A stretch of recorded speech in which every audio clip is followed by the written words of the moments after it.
Oops. Hello, everybody. Oh my God, it's one of those days where the internet is just acting up once again, and I am sorry for that. This is No Soundbites Allowed, and I am your host, Michael Voss, Dragon of the Southern Tier. If you haven't seen, it seemed like we tried to start off the show, and then it looked like the internet kicked us completely off for a second, and then we're back on. So we're back on here with you again. For those who are watching the show, and if you can, and hello, Jesse, it's good to be here with you as well. If people can do me a favor, my system is showing that we are offline on YouTube, Twitter, Facebook, and DLive, and yet I'm seeing people on the show. So I'm not sure how the internet overlords are showing us right now. I'm not sure if we're being seen properly. So if someone can just let me know, I'd be happy to see that. That being said, if this is the first time that you have joined us on the program, we do long-form political commentary every week. And every Sunday at 2:30 p.m. Eastern Standard Time, as long as the internet overlords allow, we go out and speak with you directly, listening to your chats, your tweets, your calls to the program to tell us what you think about the issues that are affecting us all across the world, whether you're in Great Britain, Germany, in Canada, Peru, anywhere in the world, you are welcome to be on the program. Again, I'm not sure, the internet overlords sometimes interrupt this show or delay it or deny it to people. I'm not sure if it is going out as we speak. Please do let me know. That being said, let's move forward. Now, there's a lot to talk about. We're going to talk about the first 100 days of a Biden administration. What has changed in America? How do you feel about the changes that have affected us all? Is this the path forward for America? Do we want to be on this path? These are important questions. And how is it impacting us? Our economy? How is it affecting our international policy, our national defense, and our local communities? How is this affecting your life? And are you happy about it? These are important questions that I don't think most in the media will ever address. They never talk about this. They give you a wonderful message of everything's great, don't worry, everything's going fine. And in our communities, not so much. I mean, you have the defund the police program, that message going out, and yet at the same time, we're hearing about in every single city, every single place that has been suggested, there has been a massive 100, 200, 400% increase in the amount of crime, violent crime that is going on. So there's a big chasm between what we are being told and what we are experiencing. At least that's what I can see being reported in the news and when I hear from people around the nation. Maybe you have a different opinion. Maybe you think there's something else going on. I'd love to hear that. Let me also, and I want to start off going from the local to the international, but please, just like Jesse did, you are more than welcome to send in your text, your chat, and also you can call at 607-242-1582 for your voice to be heard because we believe in free speech. There's a chicken wing shortage. There is actually a chicken wing shortage. And it's partially because of everything we've seen that's been going on in this nation with COVID and also the increase in inflation. There has been a transportation breakdown. It takes longer for goods to get from one place to another throughout this nation. And the cost of gasoline, because we had the shutdown of the XL pipeline, the cost of gasoline has gone up and heating fuels have gone up. That cost has been transferred into all of the things that we buy. And so we're paying more, which makes it harder for things to get from one place to another. It's part of the inflation that we've been speaking about on this program since February. It's a devastating problem. And it seems like the only place that I'm being seen right now is on Facebook. That's kind of troubling. It seems the internet overlords, after weeks of interrupting the show. Now they're just not letting it be seen. That's very troubling to free speech. I think everyone should be concerned about that. Be that as it may, we're going to keep going.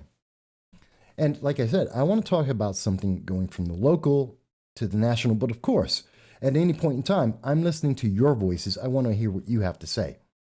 Now, I don't know if a lot of people saw this, that there was just an announcement. We all know that there was the census results just came in. New York State is losing 1 congressional seat. Many states, California is losing 1 congressional seat. Texas gained 2. Florida gained 1.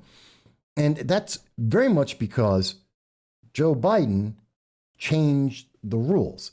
On January 20th, one of the first of his 40 executive orders was an executive order mandating on January 20th that the census must count illegal aliens. And that has been a boon to California, to New York, to Illinois, because it propped up their numbers as they are all sanctuary states. Now, that's had an impact because that means in New York State, like California and others, there is only 1 seat that's going to be removed. Since Democrats have a single party rule over New York State, much like California and Illinois, what you're seeing is that means a Republican seat is going to be removed. And we believe that that's going to be the New York 22nd District. And we'll show you why we believe that in just a second. And that means that Republicans, the stronghold of Republicans, will be gone. Mike Bowie mentions that YouTube is on, it seems like it's massively delayed, but it is showing. So thank you for that, Michael Bowie. And Jesse mentions that Biden is supporting terrorism. Well, I'm about to get to that. Yeah, he has a massive problem with international policy, and it seems to be escalating tensions around the world. But I want to start local because there's a problem and a disconnect in the last 100 days in our local politics versus what Joe Biden and Nancy Pelosi and Chuck Schumer have been telling the rest of the nation. What we're seeing on CNN, telling us how things are really great and they're doing fantastic, and it's all because of Joe Biden, except that's not what we're seeing on the ground. So I'll give you an example of what I mean. In the New York 22nd, there has just been an announcement by Elisa Bolt. This is Elisa's picture, as you can see, who is a local activist and a social services coordinator, whatever that means. That's basically local activist said twice. It's redundant. Has announced the candidacy for the New York 22nd Congressional District. Bolt is a progressive and will be going up against Anthony Brindisi, the former congressman from the New York 22nd District, who is also a Democrat and also very left-leaning. Apparently not left-leaning enough for Bolt. Now, here's the thing that gets me. Bolt, according to the Rome Sentinel News, and this is something I think we see throughout the entire nation, Bolt's claim to fame is that they have a master's degree, although they won't mention their job. There is no job being mentioned by Bolt. So we have no idea. It seems they have a master's degree that's not being used. And has lived in 3 foreign countries. Doesn't mention which countries nor how long. These are important things to understand about a political candidate. If this is what they're saying is reasons why you should vote for them, then you should know which foreign countries, how long. Did you live in Cuba? Did you live in Venezuela? Did you live in Mexico, Ecuador, Canada? Which countries? How long were you there? Did you go to Venezuela and see the socialism there? Were you there for a week on vacation? Or were you there for a year and got to live with the people as they starved? There's a big question. Now, I want to go even further, and I have covered the New York 22nd District for over 10 years. And so I am very familiar with this election process. And I know this is something that's important. Another reason why Bolt says, and this is an emphasis of Bolt, this is what Bolt is telling you is the reason you should vote progressive, why you should vote for socialist Democrats. Because Americans are fed up with wealthy career politicians. You mean like Joe Biden, who is a multimillionaire? You mean not Nancy Pelosi, who is a multimillionaire? You mean like Chuck Schumer, who is a millionaire? You mean individuals like Alexandria Ocasio-Cortez, who spends $15,000 a month for an apartment down in Washington, D.C., and her former claim to fame was being a bartender? The only reason why she can afford this is because she's a member of Congress. Are these the wealthy career politicians that Bolt is talking about? Because there's a problem, and I think most Americans would say, yeah, there are too many millionaires in Congress, but you know, a lot of those politicians happen to be Democrats. In fact, there are more Democrats than there are members of the Republican Party. But going on, and what's the big claim as well? That Bolt has had food stamps. Well, this troubles me. It means that possibly, and because Bolt isn't making it clear, we would assume that the master's degree in history isn't helping Bolt get a job and maintain a job. That's where the food stamps would come in. You didn't have a job. That's a problem. There's no demand for the work that Bolt is offering. But here's a bigger thing. Bolt was arrested by Black Lives Matter. And here's the thing. You're supposed to vote for Bolt because Bolt is transgender and got arrested for Black Lives Matter. So Bolt is a transgender, white, progressive who is speaking for black people and get arrested for black people, and that's the reason why you should vote for Bolt. Sounds very racist to me. Sounds like a big problem to me. By the way, Bolt is also in favor of the Green New Deal.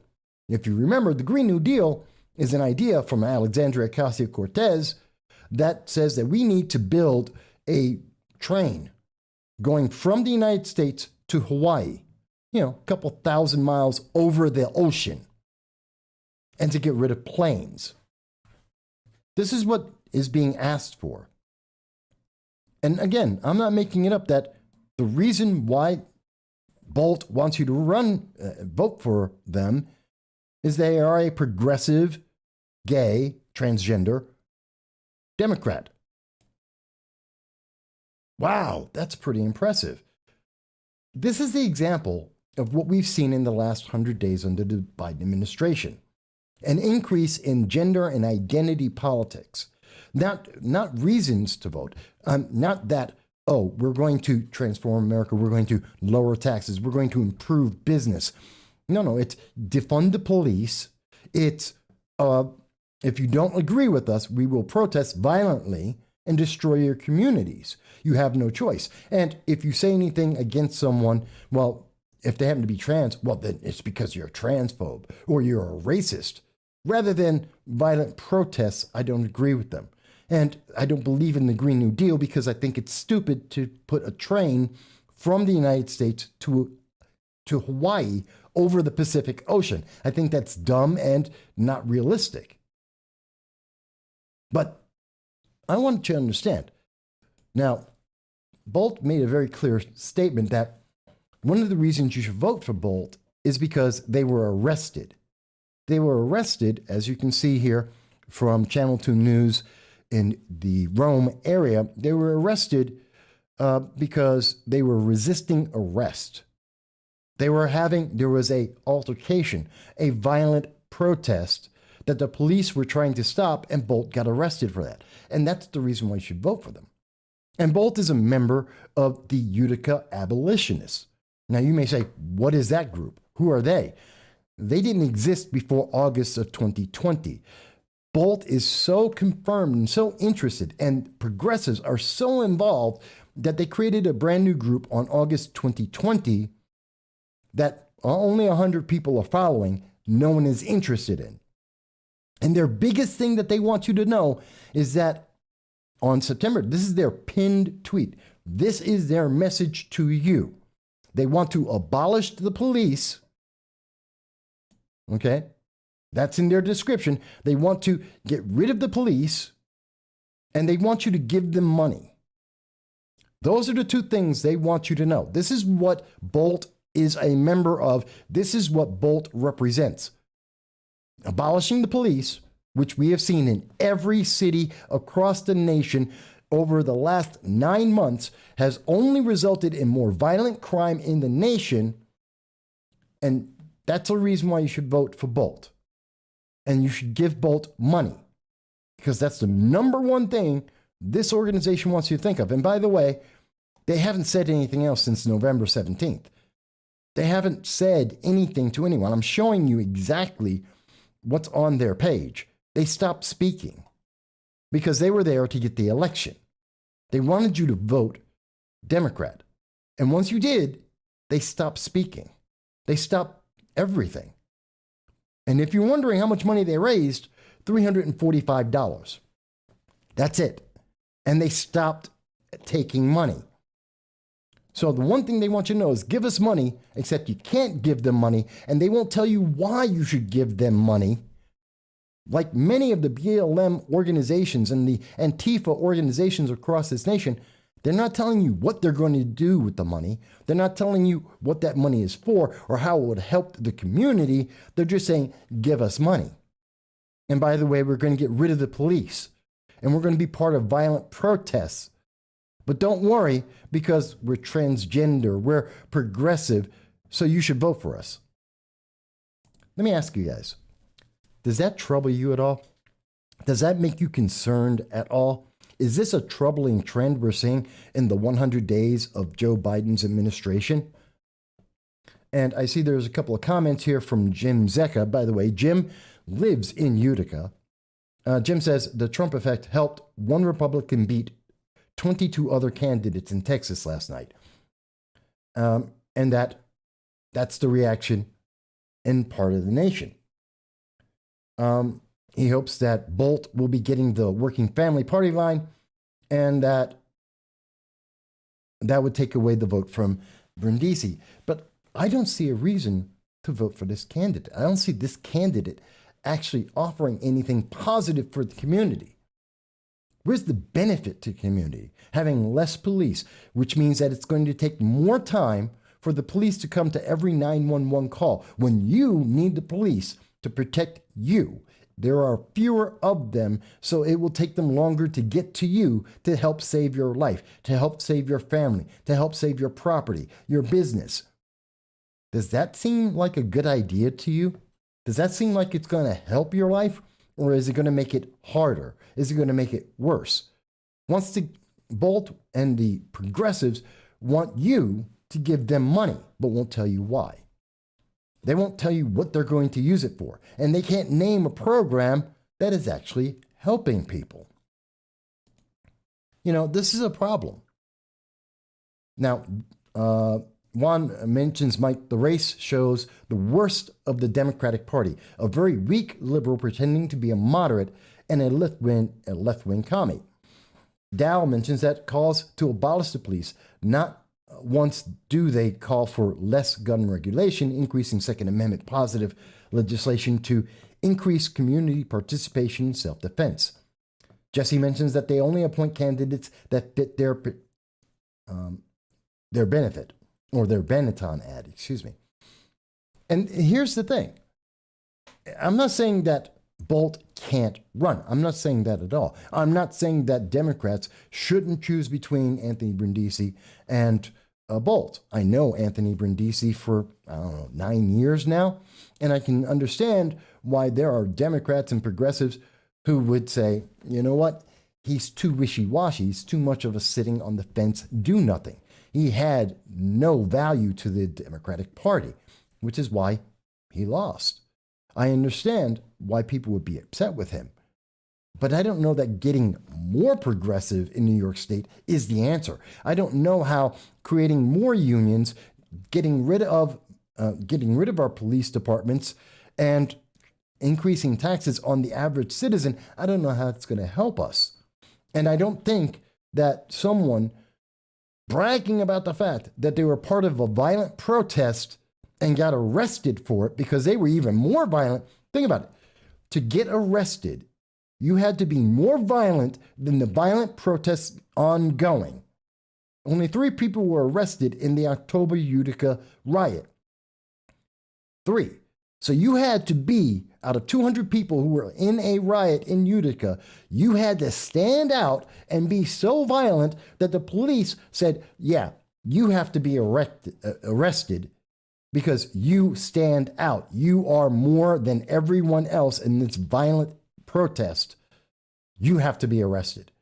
And that's a positive? That's a reason to vote for someone?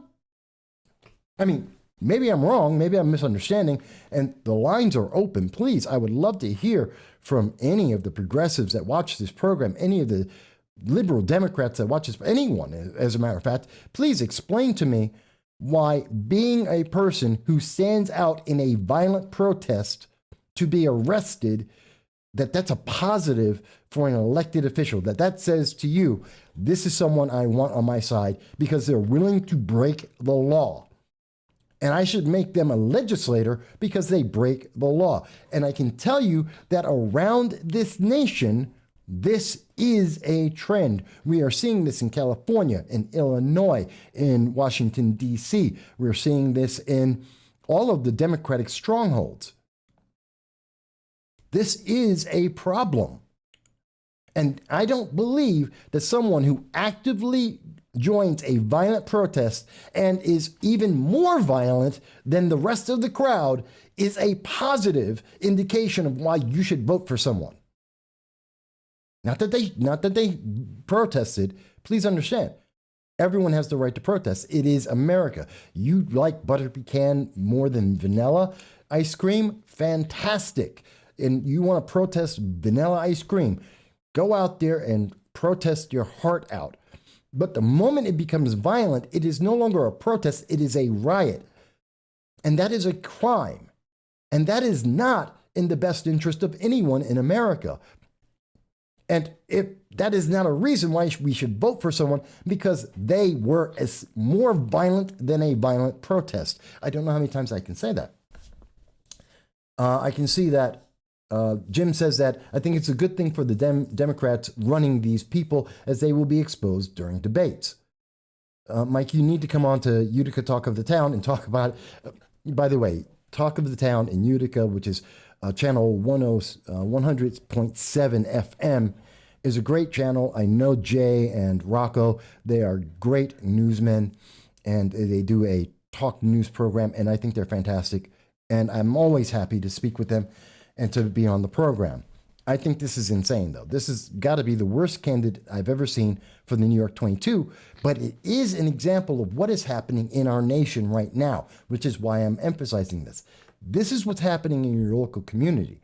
You have individuals who are saying, I am a violent criminal, vote for me because of the crime I committed. And by the way, you can't question that because I'm transgender, gay, woman, person of color, and in this case, just a white progressive who happens to be trans.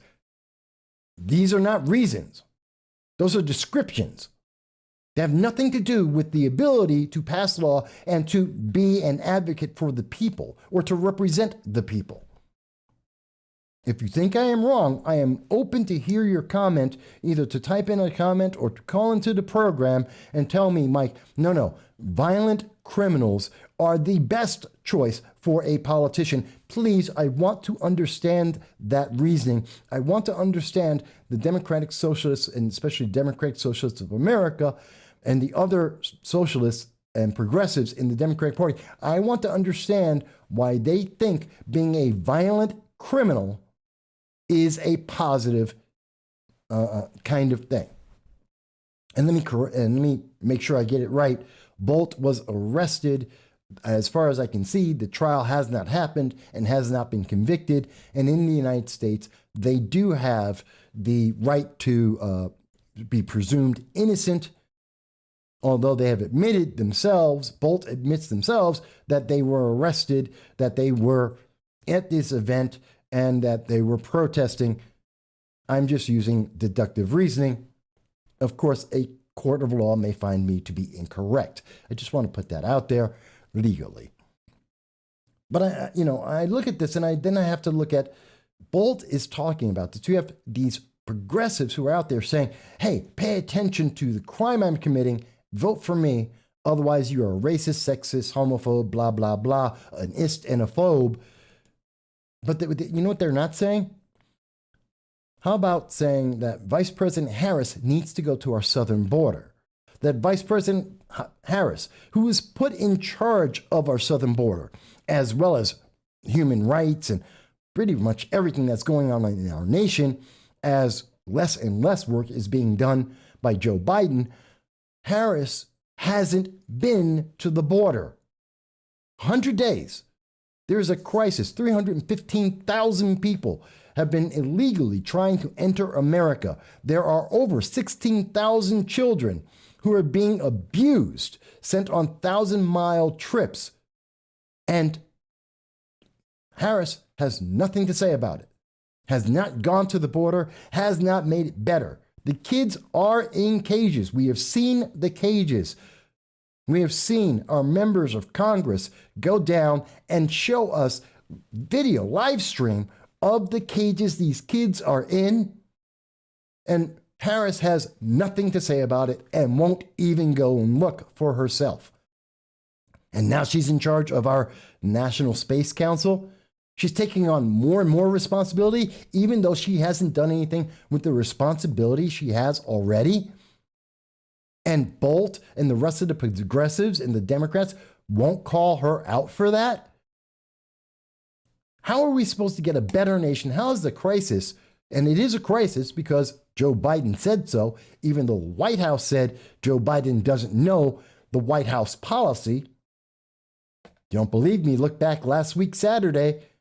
Joe Biden said there was a crisis at the southern border. The White House came out right afterwards and said Joe Biden doesn't know what the policy is of the White House. Who knows who's running this government right now?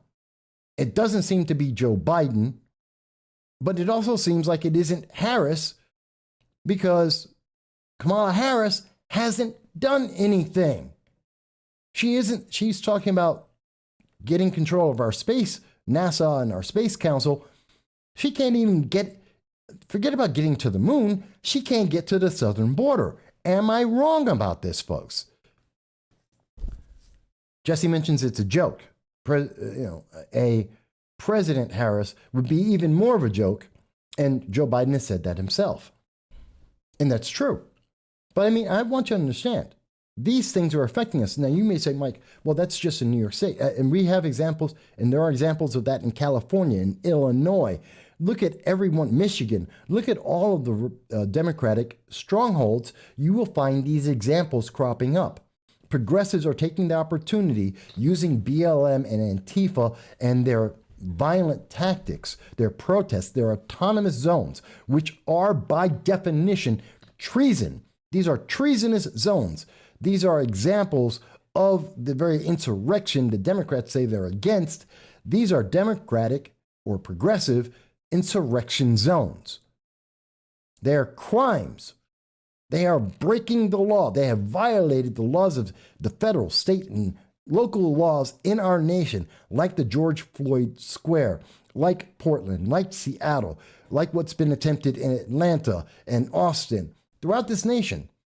These autonomous zones are crimes. Democrats, progressives are perfectly fine with that. Because if you break certain laws, if you break the laws they don't like, it's okay.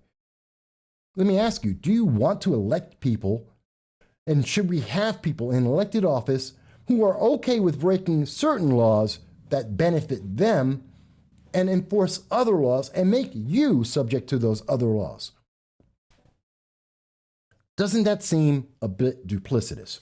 Now, I see that Jesse mentions the Portland mayor is flip-flopping. That's right.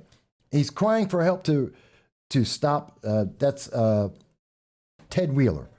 Portland Mayor Ted Wheeler is calling out the National Guard because Antifa is trying to burn down a city because Portland has the longest running continuous riots in our nation's history, and I believe in the nation, in the world, history of the world. They have the longest continuous riots. And people said, well, that would stop once Orange Man Bad was gone. It hasn't. They continue. They never stopped. They are still having the riots. The autonomous zones would go away once Orange Man Bad was gone. They're still here. They still exist. They are still ongoing. In the meantime, you've got Kamala Harris doing nothing but getting assigned more and more power. And Joe Biden is doing nothing except when he shows up, he is reading off headlines from CNN. Did you see really, I hope you didn't see the State of the Union. And in fact, most people didn't see the State of the Union. Almost no one saw the State of the Union because it was a horrible State of the Union. In C-SPAN, 200,000 people saw it out of their 900,000. 1 in 5 actually watched basically the State of the Union from Joe Biden. But you know what? Look at what we see here. 300,000, 1/5, 20% of the people from who watch CNBC on YouTube watched the address. And you know what? 11,000 of them hated it. Hated it. That's huge numbers. Only 4,000 liked it. 11,000 hated. Hey, what about on the White House itself?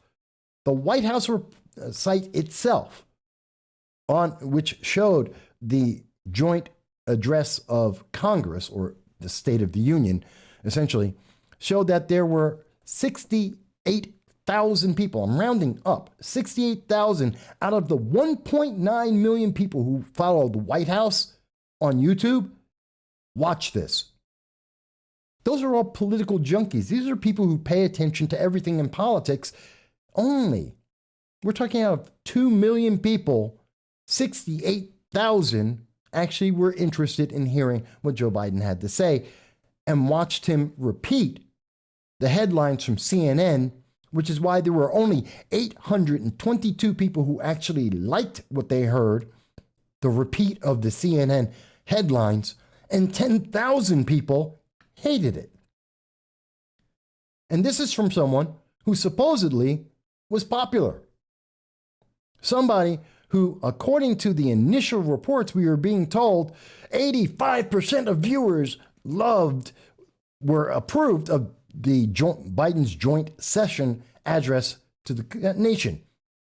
Except they left out a key part of that conversation.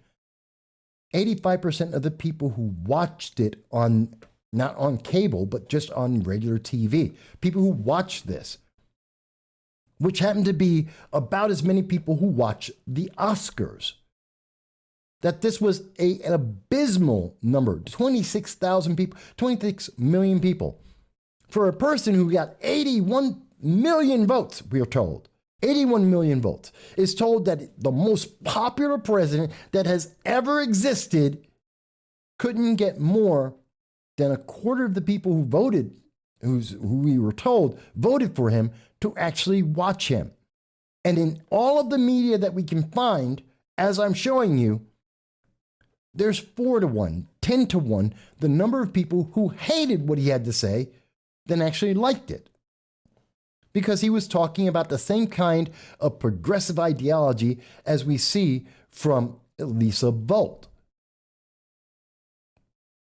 The people, the public, don't like this. They don't support this. And we've been talking about this because we're seeing this on all levels of government.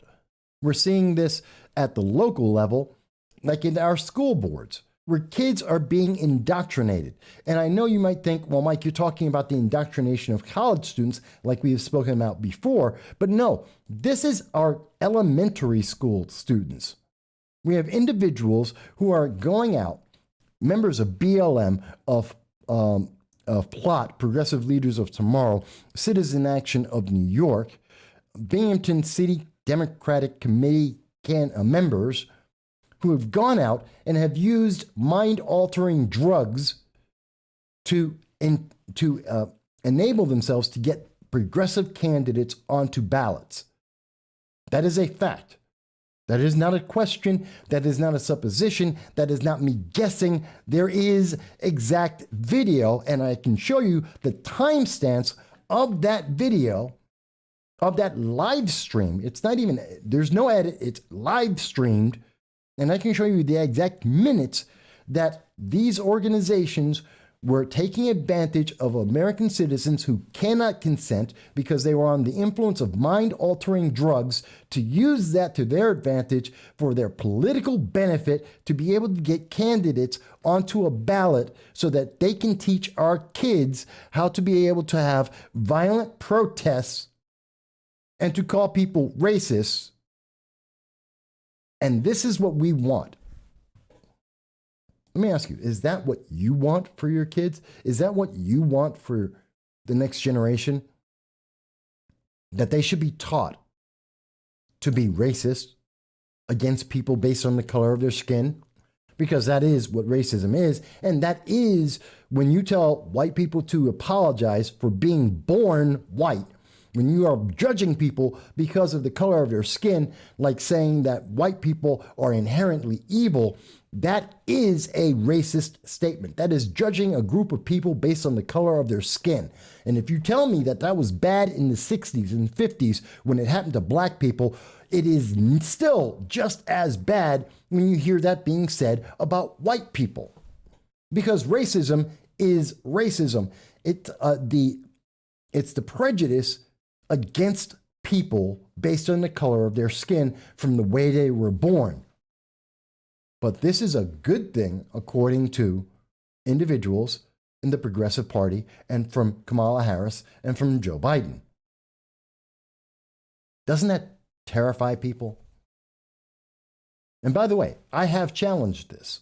I am in the process, and the challenge is ongoing. I am in the process of challenging this and trying to stop that these individuals and these groups, that they should not get on ballots, that it is wrong to use mind-altering drugs to influence people to be able to get them to sign a petition to get a candidate on, to use the American people for the benefit of political organizations. I am challenging that. I have done that. I have notified all of the local news media. And guess what? The local news media doesn't want to tell you about it. I have sent that exact challenge to the local school board, to my local, every member of our local community, news media community, from talk shows to these news stations to the newspaper, and not one of them will mention this to the American public. They don't want you to know that you have the power over the government and that there is that anyone questions indoctrinating our children into an ideology that demands that people born a certain skin color are bad and evil and intrinsically wrong, and therefore they support racism. They do not want you to think about that. Just like Bolt does not want you to realize that that violent protesting is somehow a positive, that this is supposed to be something that's meant to make you feel better, that this is somehow a good thing. To have someone who is involved in violent protests, that's a good thing. That's someone you should elect, according to Bolt. And that same mindset, that same progressive ideology says, we will drug you, we will use you when you are drugged, when you are out of your mind, when you are unable to give consent.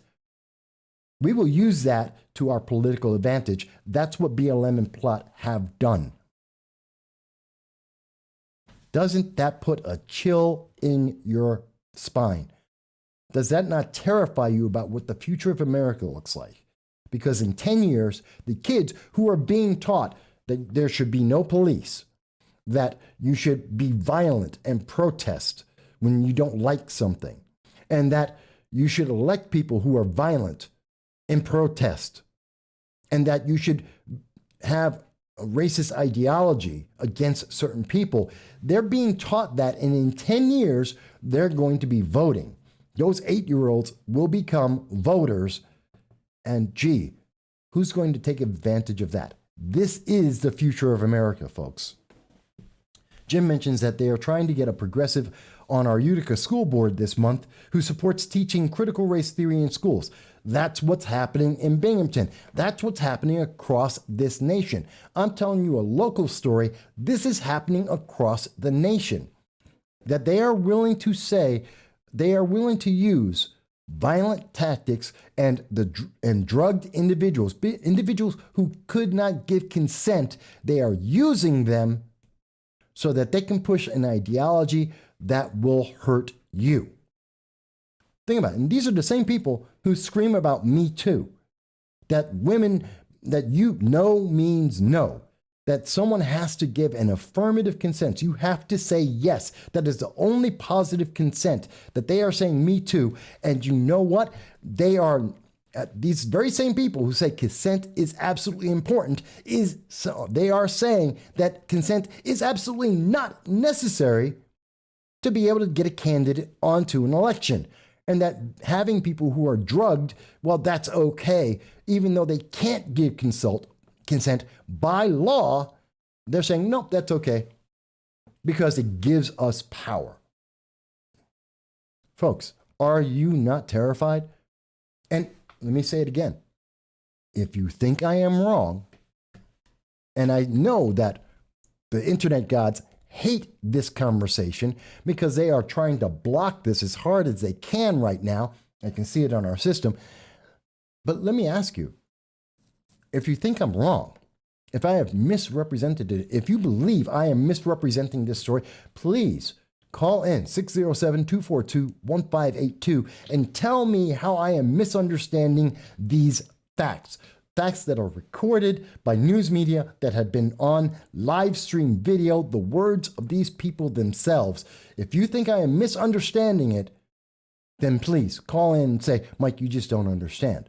If you don't think this is an indoctrination of our children and that this is setting up the next decade of our lives, please call in and tell me how I am misunderstanding these facts. The nation is looking forward to it because this is happening in California. It's happening across New York State. It is happening across Illinois. It is happening in Michigan. It is happening in Pennsylvania. This is happening right now, and it is affecting everyone. And that's why you see illegal aliens saying, hey, this is the perfect time to come in. Joe Biden has made it more than easy for us to come to this nation. The border is open. They will put us in hotels. They are spending millions of dollars a day. And anyone who would complain, who would go down to Washington, D.C. to speak to their elected officials, by the way, are separated by the military and fences and machine guns that are saying, you can't talk to your representative. Your government is not your own. Jim mentions that we witnessed the violence all of last year at many of our local peaceful, family-oriented Trump Tenney rallies. Now is the time for the terrorists to enter our country in droves, and they are. We know for a fact that people who have been identified on the international terrorist list have been caught. Dozens of them have been caught at our southern borders since the Biden open border policy. And that means America's national defense, our security, is in danger. And we have people who are violent domestic terrorists in our nation. That would be every member of those autonomous zones that are holding American citizens hostage in their tyrannical and insurrectionist goals. That is a problem. And no one in the news media is willing to say this honestly to you. They will not tell you that an autonomous zone is, by definition, a tyrannical insurrectionist organization. That is a tyrannical insurrectionist takeover, hostage taking of American citizens and businesses. Because that is what they are doing. When they will not let the police enter a part of a United States city to be able to take care of the citizens of the United States, of that town, of that county, of that state, of that city, when they are preventing law officers and anyone really from going in to help the citizens, That is a hostage taking event. And it has been going on in some parts of our nation for as almost an entire year, like the George Floyd Square. If you think I am wrong, please call in, send me the link, tell me the evidence. Explain to me how George Floyd Square, how Seattle, how Portland, Austin, they tried it in Brooklyn, New York. Please explain to me how these are not hostage-taking events, how these are not tyrannical, how they are not insurrectionist. You may not like the language, but the language is correct. Please explain to me if I am wrong. Tell me how I am wrong.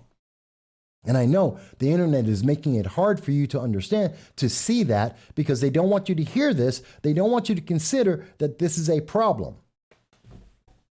Mind you, I have not said that Elissa Bolt, can't run for an elected office. I'm not saying that. I didn't say that Cecile Hopkins in the Southern Tier can't run for the school board. I didn't say that. I am saying that there is a problem with someone who is arrested for being more violent than a violent protest and saying, well, you should vote for me. I think there's a problem there. I think there's a problem when someone is trying to get onto the school board to teach our children, and that person is making sure that they are using people without their consent under mind-altering drugs. I think that's a problem, and those aren't people who should be elected to any office, ever. That's my personal view. That's a view of this channel. And I would love to see the evidence that says, well, no, you misunderstand.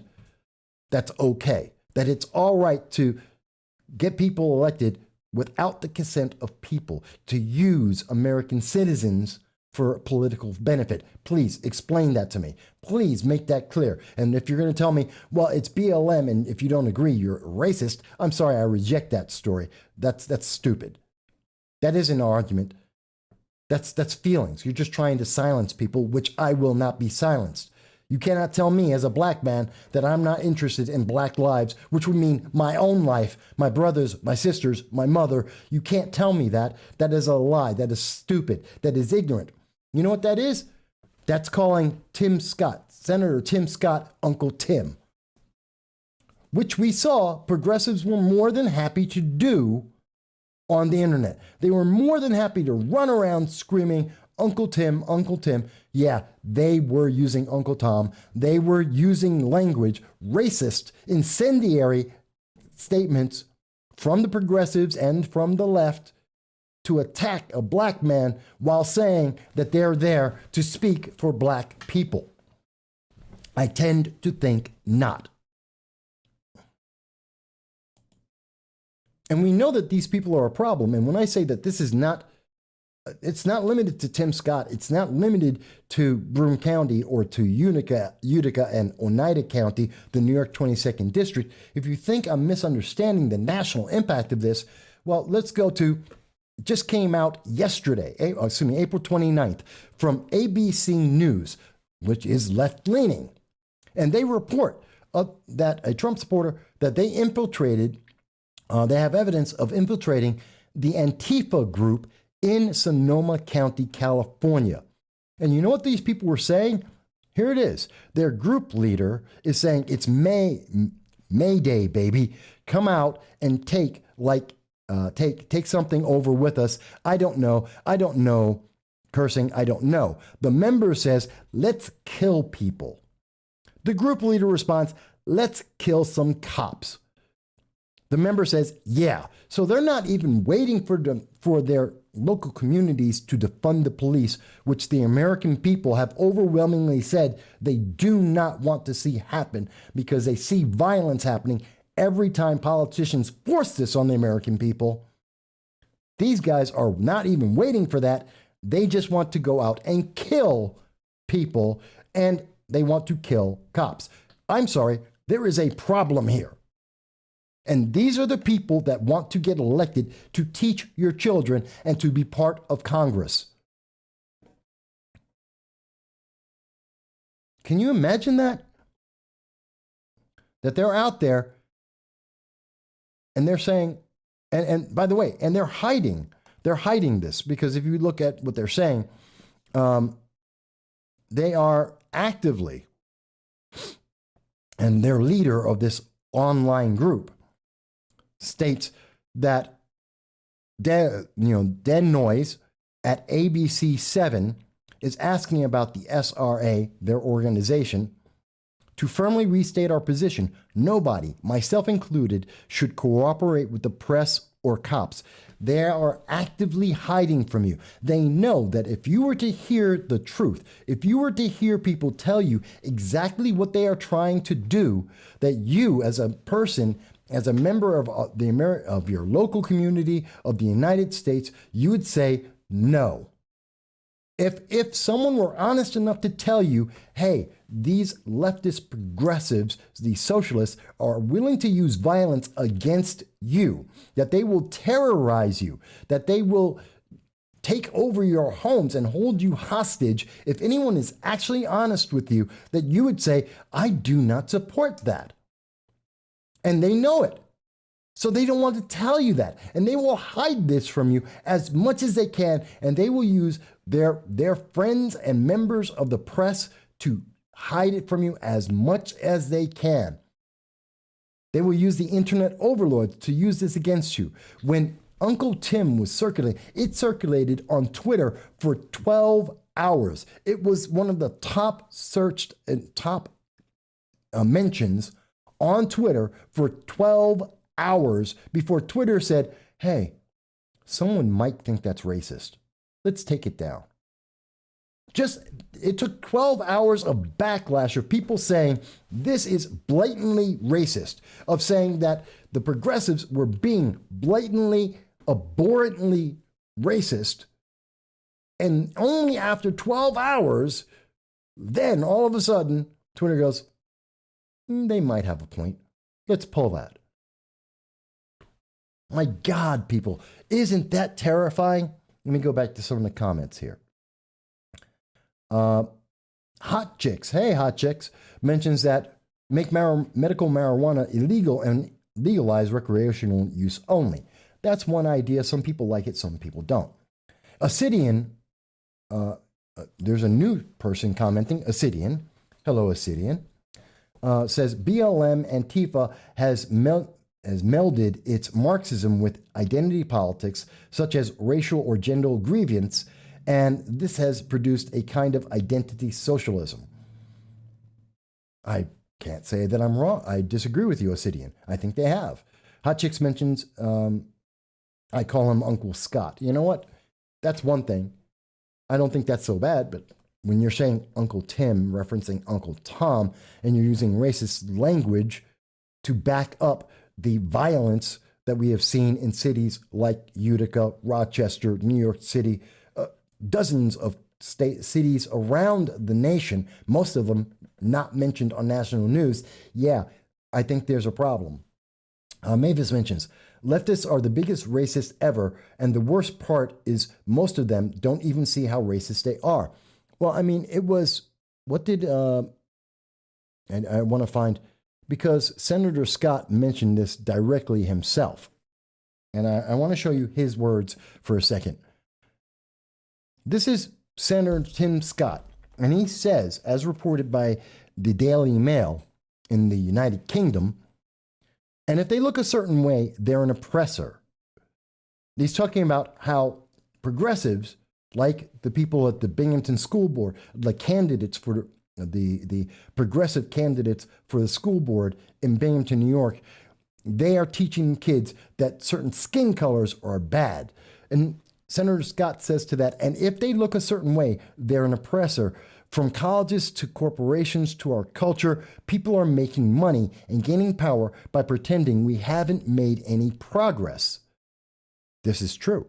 We've seen that, as I was going over, about how there's an indoctrination ongoing at Binghamton University and many universities across this nation, and how they are using our schools and our kids for this very purpose. So Senator Scott goes on to say, hear me clearly, America is not a racist statement, which is why progressives said Uncle Tom, Uncle Tim, because they want to affirm that America is racist and they are the racists. Senator Scott says it's backwards to fight discrimination with different discrimination, which I agree with. And it's wrong to try to use our painful past to dishonestly shut down debates in the present.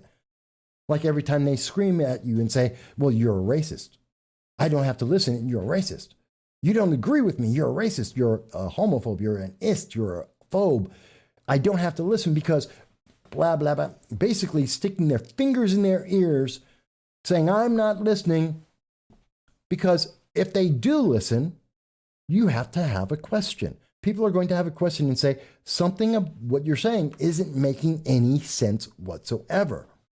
Promoting racism against one group isn't any less racist than being racist against another group. I don't care which color you want to pick. To say someone who's light-skinned versus someone who's darker skinned, to someone who's browns or yellow skinned, doesn't matter. It's all the same thing. It's still racism. And their people are doing that, and they're doing so violently. Like we have seen with Bolt, who has said this and takes this as a badge of honor. Bolt believes the violence that they promoted and that they participated in and got arrested for is a benefit, that this is a good thing.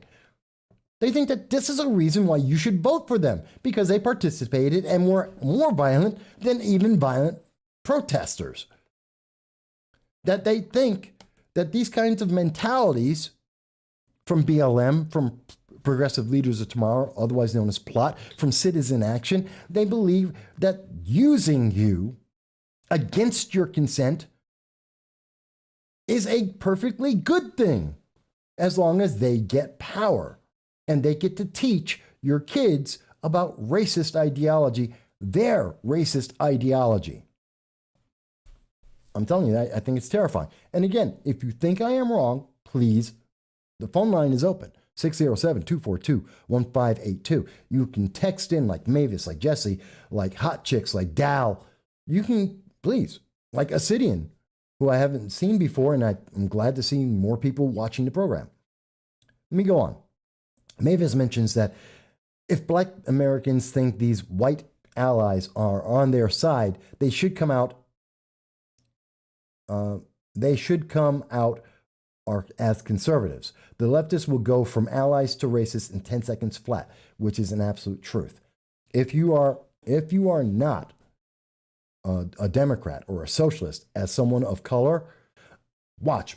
As I'm saying, look what they did to Tim Scott. I can show you the statements that they have said against me, how they have called me a racist, that they have threatened my life because I am a conservative Republican who speaks the truth, who goes over and gives you the facts so that you can make your own decision, and that to them is considered racist.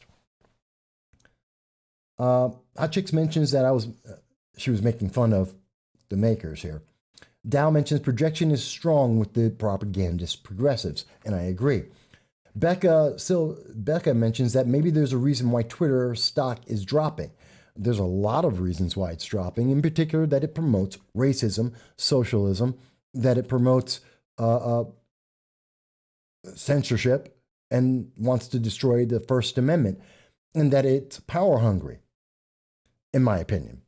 Jesse mentions that the fact that the left are let all of this go unchecked during the Trump administration is the reason we are here today, in terms of the left and the Democrats have ignored every one of the riots. They have ignored all of the autonomous zones, the treason and insurrection that is going on in our nation for the last 9 months and counting. Actually, more, 11 months if you're including Minneapolis.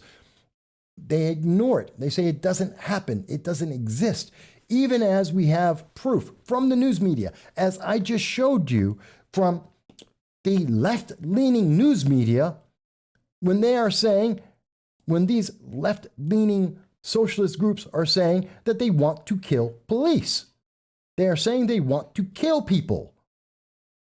And the left I want to see, where is Bolt saying that's a horrible statement, that should be wrong, shouldn't happen? Where's Anthony Brindisi, who has never mentioned a single word about any of the protests, any of the violence in the nation? He has never called it out. Where's Anthony Brindisi, who wants to be a congressman? Where's he saying that this is wrong, that this is anti-American? Where's Nancy Pelosi and Chuck Schumer saying that having an autonomous zone that violates every single law in our nation is an abomination? Where are they? Where's Mr. Nadler, who says, Representative Nadler, who said, none of this exists, it isn't happening, as he watched American citizens get killed by members of Antifa and Plot and BLM, and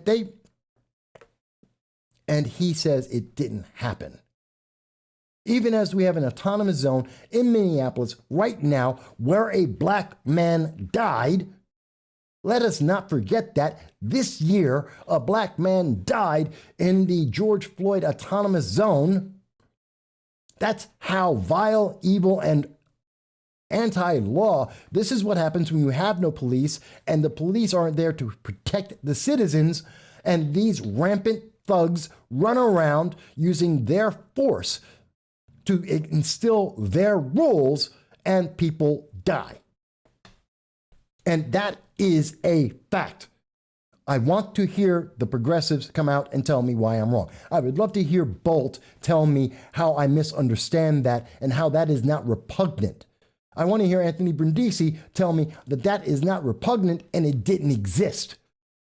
There is a dead man who died in the Minneapolis autonomous zone because police were not allowed to help that human being who happened to be black. And let me ask you, why are they not saying that is atrocious? It should never happen. We must cease and desist and not allow this to happen. But they won't. They won't, because they want power. They don't care. They only care when they get on camera and it works in their favor. When they want another politician out of office and they say, well, that person's a racist, even though they're promoting racist ideology to our school children. They say, oh, that person is horrible. They're an insurrectionist, as they commit treason in our nation. And this reaches every level of our government, going as high as John Kerry. Oh, did the progressives think I forgot that John Kerry was aiding and abetting Iran, destroying the national security of the United States, endangering lives with the leader of global terror in the world? Because the news media wants you to forget that story. They have tried to ignore that. They're ignoring the hell out of that story. But let me go back to some of the comments. I left off. Hot Chicks mentions that her doctor diagnosed her with jaundice. Sorry, rebuked him for being racist. That's funny. That's a joke.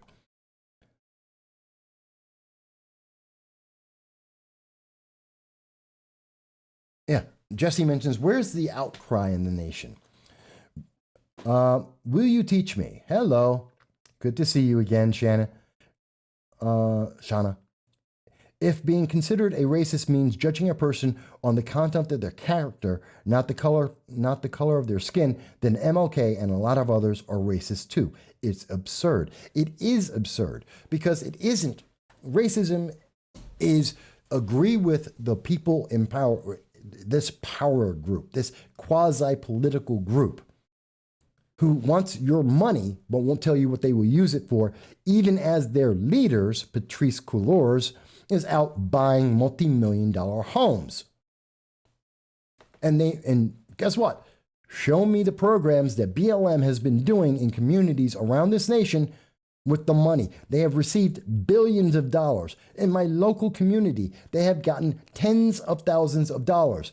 Let's think about all the people, Micaiah Bryant and, what's the one that, the other girl? Brianna. Yeah, Brianna.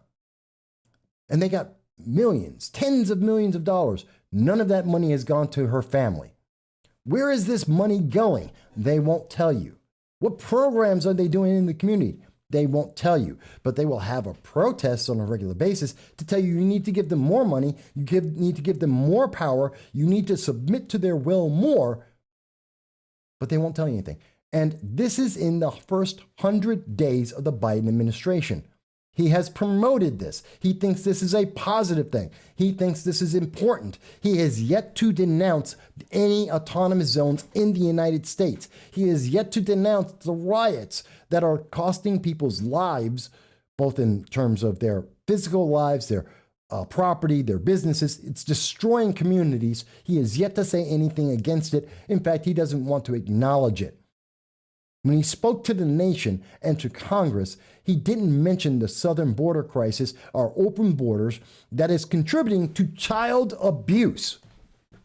And let me define that clearly, because I want to be very clear here. It is child abuse to take a child and send them 1,000 miles away with no members of the family, by themselves, without food, without clothing, to give them over to strangers, send them 1,000 miles away, and hope that they will make it to the destination so that some stranger can take care of them, maybe. If they don't die in a desert by themselves wandering around, if they have not been kidnapped by child slavers and sex slavers that exist, and they know for a fact they are giving them to the hands of child and sex slavers. How can you not denounce that? How can you not say that's not what our border is for, and we denounce that, and that must stop now, and my border is closed, we will not allow you to do that anymore. And yes, eaten by wildlife, as Jesse mentioned. And to say, and for me to say this, to say that it is child abuse to do this, means that the progressive leaders of tomorrow, BLM, Antifa, Citizen Action, Indivisible New York, I can go through the entire list. They're all the same people with a bunch of different names for their organizations. Every single one of these groups want to tell me that I am a racist for saying that it is child abuse to do this to a young child. They are defending this. They're saying that we should open our border and that more of these children should come to our nation. They are encouraging child abuse. And just because the local nightly news will not use that phrase and will not tell you the honest truth about the consequences of the reaction of this reality, just because they won't use that word doesn't mean it doesn't apply. It doesn't mean I can't say it, because by definition, that's what it is. If you don't think it's treason, child abuse, then here's the thing. Any progressive, I want you to take your kid from New York City, drop him off at the Port Authority, and tell him to go to California where a family member is. And let the kid go with some pedophile and hope that they make it there. Watch how fast you will be slapped with child abuse in the United States. But if that child happens to come from Ecuador, it's okay. That same exact scenario is now okay and promoted, and they're saying that this is good for you if it's a kid from Ecuador or from Honduras or from Venezuela, then it's okay. But if it happens to your kid in New York City trying to send the kid to California, now that's child abuse. Oh, you can't do that. What's the difference? Please, I want to hear the progressives give me an understanding of how that is different. It is the exact same scenario. Please explain to the American people, Joe Biden, Bolt, Cecile Hopkins, I don't care, local to national, please explain to me and the rest of the world how that is not child abuse. What is the difference besides the nation it takes place in, the nationality of that kid, not even the skin color necessarily, because the kid could be white in Ecuador. Why is this different? Let me go back to the comments. Maybe someone has said. So Jesse mentions that, you know what, rather than solving this, they would blame Trump and these kids could be eaten by wildlife.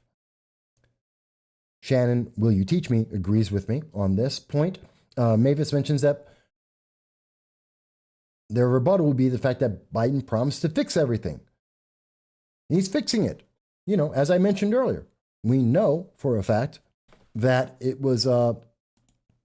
is the duty and responsibility of Harris, Kamala Harris. She's on the job. The kids haven't stopped coming to our border. The illegal aliens haven't stopped coming to our border. There's no stop to this. Child slavery has not been slowed down or stopped at all. But Kamala Harris is on the job. Don't you feel better now? You know what? That child abuse, that's just okay. And sticking the kids in cages, which they hate, is okay because now Democrats are doing it, not someone else. Even though Democrats did it under Obama and under Biden before, and now it's happening under Biden and Kamala. So it's still okay because they're the ones doing it. So their heart's in the right place. That makes it all different, apparently. I'm telling you, it's mind-boggling. It makes no sense. Chris C. Hello, Chris. I see you're new here on the program. I thank you for joining us. Chris mentions, a lot of what's going on is noise to distract you, manufactured crisis. We are focused on the border, BLM, police, COVID, while in the last 100 days, freedom is being taken with every bill. Jesse mentions it's insanity. Mavis mentions that the news media likes to go with if it bleeds, it leads. And yeah, we should have an international CPS for the parents that are sending these kids alone. But Chris mentions a great point, that there are so many laws that are being removed, like this proposal to have the red flag laws, which will destroy families, destroys our Second Amendment rights. The 41 executive orders by Biden violating our nation. It's usurping our government, doing an end run around Congress and nullifying the voice of the American people because he's just going to write another executive order. That's a problem. And yes, Chris, you are right. And I agree. At the same time, these aren't just noise. The border, BLM, defunding police, the COVID restrictions, they are part of the overall problem. There are big problems inside this, but there are little problems as well. And I don't know, I would call defunding the police and leaving our people defenseless to the thugs that are in BLM, Antifa, and the progressive leaders of tomorrow.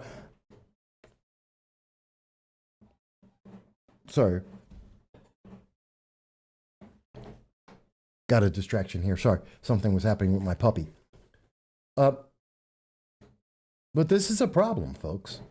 And again, I keep asking. And after this is over, I want you to go out. Look for, send this to any of your, if you have any friends who are progressives, liberals, who are socialists, who are Democrats, moderate Democrats, and ask them, does this make any sense to you? Does this make any sense? That we're promoting child abuse, that we're promoting insurrection and treason in our nation, that we're not addressing the treason of John Kerry and not investigating why he gave secrets to our enemies, people who have said that they want to kill us. And by the way, if you're wondering, it's not just the big city, not just the little cities, it's the big ones too, like in St. Louis, which has gotten rid of their police. And how long before Cori Bush is going to be calling for an end to the violence that has happened in her city that she helps to represent, just as happened in Minnesota, in Seattle, in every single city in the nation that has reduced its police force? How long before St. Louis will be saying, please bring us back to police? How long before Cori Bush is out there saying, oh, this violence is insane, it must end, even though she has helped to promote it? Even as we have the news media lie to us and say, well, 85% of people are supporting this. No, they don't. 85% of the viewers, who are mostly Democratic on regular TV, approve of it. But when you look at the national projection, That's not true. And when you say 85%, what you mean is less than a quarter of the people who actually voted in the national election. It isn't 85%, but they're going to tell you that because they are lying to you. Just like they don't tell you that it's child abuse to send a child on a 1,000-mile journey. Just like it is supporting violent criminals to say that, hey, I've been arrested, that's why you should vote for me. As Bolt has suggested. You are being used, folks. And it is costing us in money. We are seeing jobs disappearing left and right, as we have covered on this program. And by the way, when we said that, that was back in February 17th. We told you that the economy is in danger, that it is being destroyed by these policies, that we are watching our nation fall apart. And if you didn't believe me, well, here's the Wall Street Journal on April 29th saying that the inflation is rising and it is going higher, and the cost of food has been up and will continue to go up by at least 5%, possibly as much as 9%.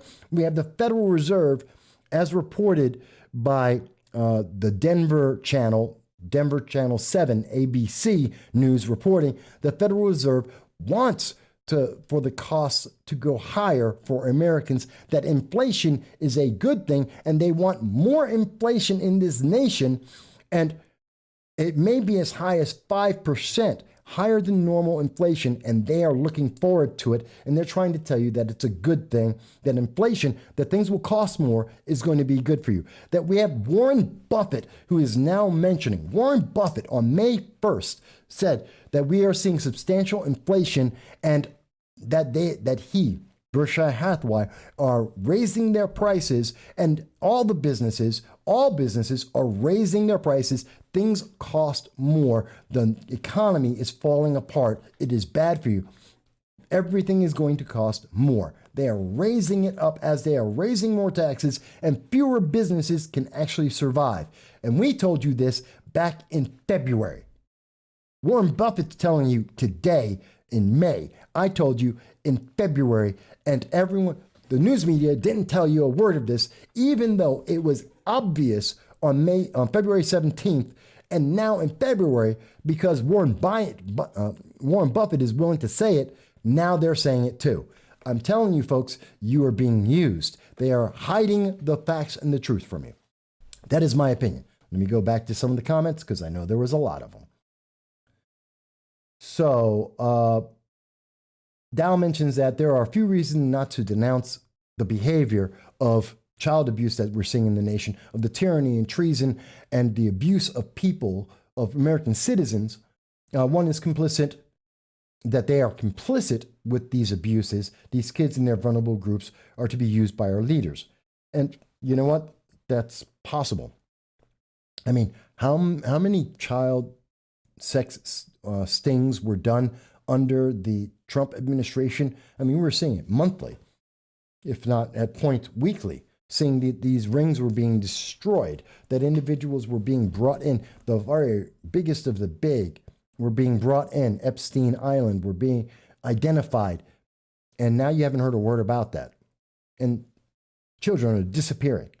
I mean, 16,000 kids made it to America. How many thousands didn't? That should trouble you.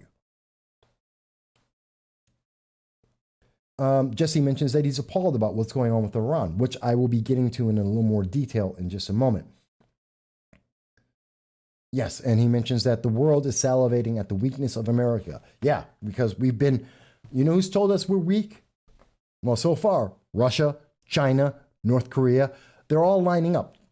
Iran, they're all of the people who hate America for its existence, whether you happen to be a socialist, a Democrat, a libertarian, a conservative, they want you gone. They want you dead.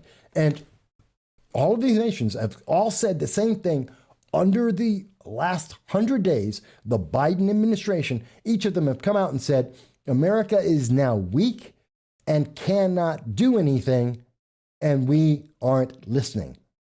You've heard that from Russia. You've heard that from China. We're hearing it as of today from North Korea. And I will show you that.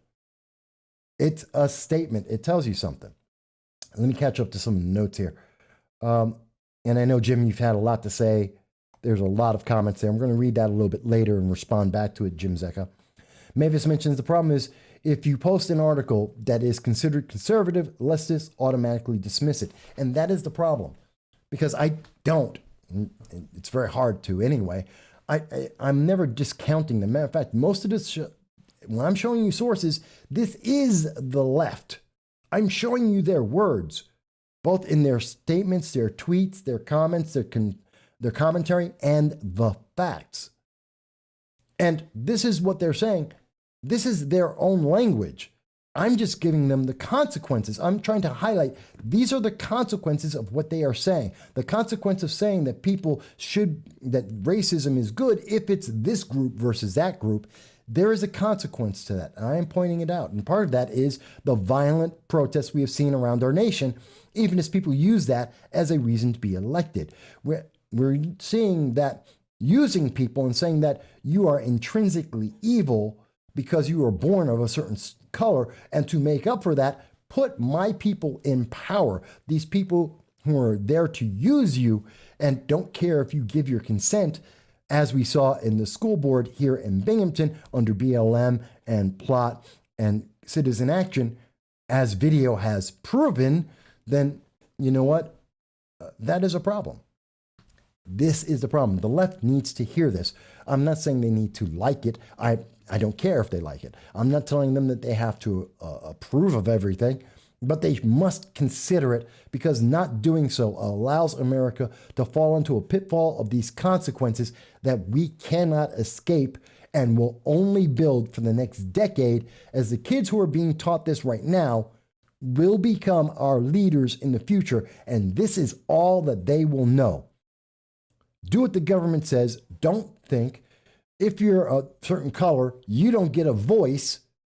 Give all your power to these people as they destroy our nation. It's a scary message. Chris C. mentions, by saying noise, I'm not discounting the importance of social issues, but it's like a kid in the kitchen banging pans. You have to focus on it because it's so disruptive. Yes, Chris, that's true. But I think these are also intrinsic problems that have been festering and continue to fester. And it gives power by giving BLM the power, by allowing the autonomous zones to exist, by not denouncing and not stopping the violent protests that are going on in our nation. It empowers people to get elected to school boards, to get elected to Congress, to change our laws and make those other things happen. The Green New Deal is a joke. We all laughed. Democrats rejected it. Democrats wholesale rejected the Green New Deal because it is that stupid. AOC may think it's a wonderful pipe dream. The Democratic Socialists of America, especially the Ithaca chapter, may think it is a godsend. Lisa Bolt may think this is something she wants to go to Congress to support. But the math and the facts say it is a stupid idea that sixth graders would reject. And yet it is still being promoted because the underlying groups, BLM, Citizen Action, Progressive Leaders of Tomorrow, Antifa, these radical groups are continuing to shout this at the top of their lungs. We need to address that to help us address the bigger issue, in my opinion. I'm not saying you're wrong, Chris. I'm saying, in my opinion, that's the way to deal with it. Although top-down is not a bad way either. Dow mentions the second reason that he is mentioning is that it is good for manipulation material to create the conditions necessary to make heroes out of villains when they come up with extreme solutions when the other shoe drops. It's always amazing to me that the far left, all of their heroes are villains. You ever notice that? That all of the people that they are supporting, that they are championing, are people who committed crimes or are attempting to commit crimes.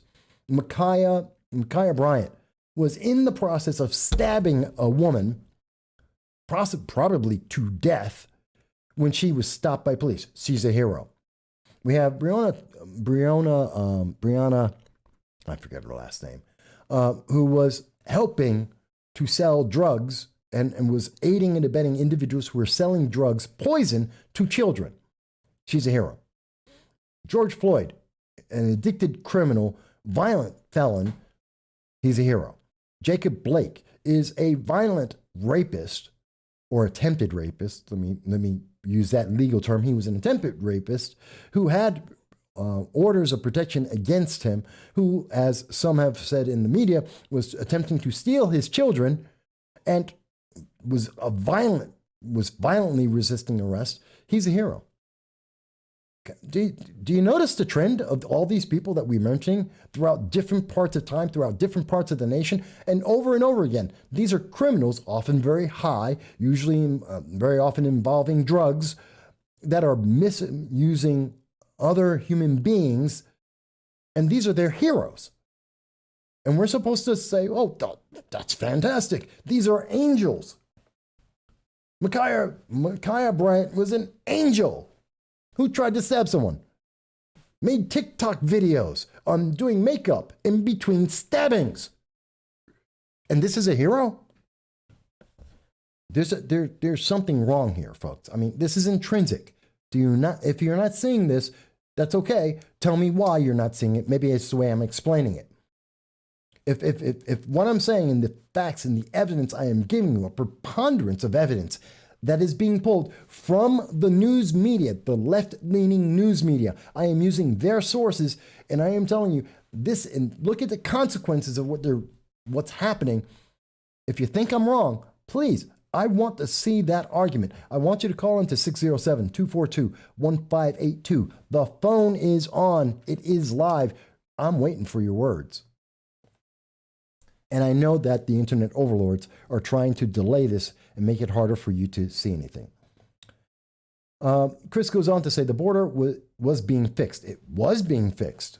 It was when we had a wall. We had no kids in cages, essentially. And immediately Biden opened our borders and they knew what would happen. Perfect manufactured crisis. It is a manufactured crisis. He knew this would happen, and he loves it, apparently. The left hates the fact, Jesse mentions that the left hates facts that contradict their views and beliefs, which is why they try to silence them. That's why we see the internet overlords on Twitter. They're more than happy to spread hate and vile like Uncle Tom. They're more than willing to do that for 12 hours at a time because it's in their best interest, because they want you to be submissive. They want you to do what they say, because what they say is more important than what you say. And that's a problem. Chris mentions selling fear. Media gets views and the government is here to help you, which are two of the most terrifying things I've ever heard. But the media wants views because they do, and they do it. Everything they do is about getting those eyeballs and telling you, oh, well, and if you just listen to the government, it'll be okay. And the government's like, we're here to help, even though they both groups created the friggin' problems in the first place. Jesse mentions that it doesn't matter because they are black and that the individuals I mentioned, the list, Jacob Blake, Breonna Taylor, Micaiah Bryant, George Floyd, Rayshard Brooks, that there's a whole list of them, Hakeem Littleton, that they're all black or people of color. And there's a laundry list of these individuals, a laundry list of them. Dow mentions that progressives seem to worship a corruption of what is classically known as the redemption arc in the story. 3G Recording Studios, hello, it's good to see you. New on the channel, I haven't seen your name before. I'm glad to see you're joining us. 3Gs says, so you're saying that Bree, I'm sorry, 3Gs, I'm not seeing your full comment. And that may be because of YouTube or the internet overlords, but I'm not seeing your statement. So please explain. But what I have said is that Breonna Taylor was being investigated for aiding and abetting in the sale of illicit drugs. The drug dealers in general, sell to children and to individuals, and it is a poison to our communities. That is what I am saying exactly.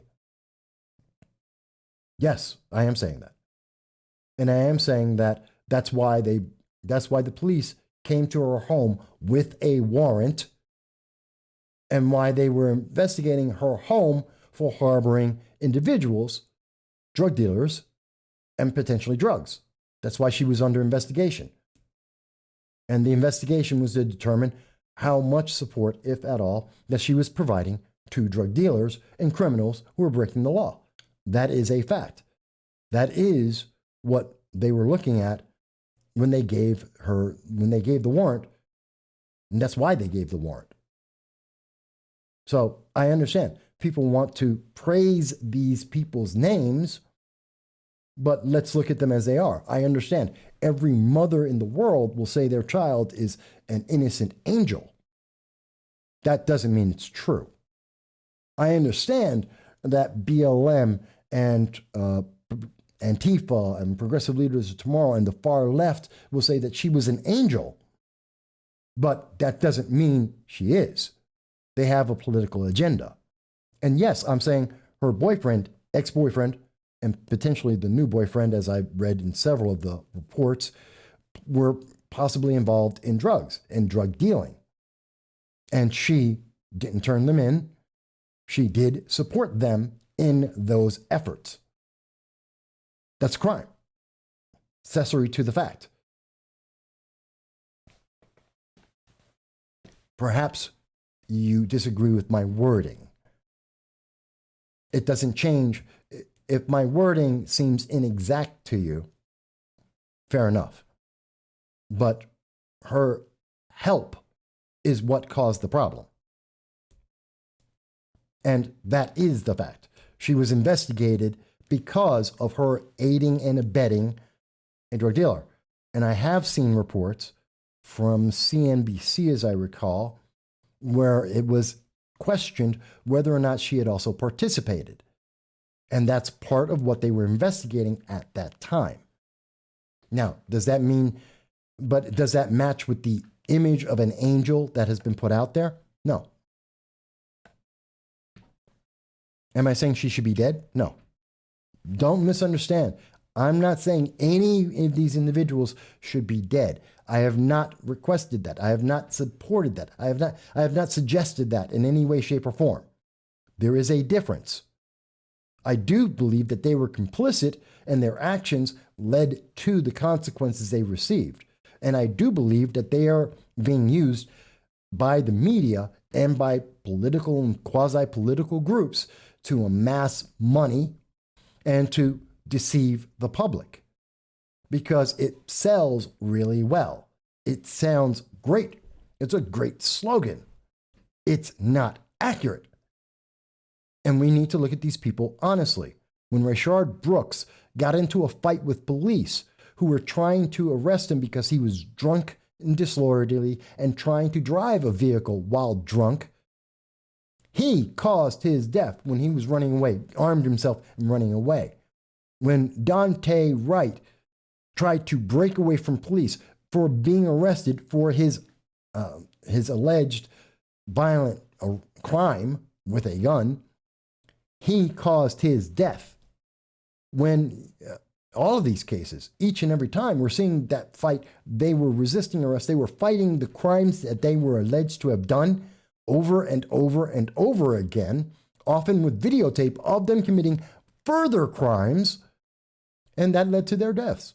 Let's not sugarcoat that. Let's be honest. Are there problems with the police? Possibly. Is there a problem with the criminals? Yes, there is. And they were criminals.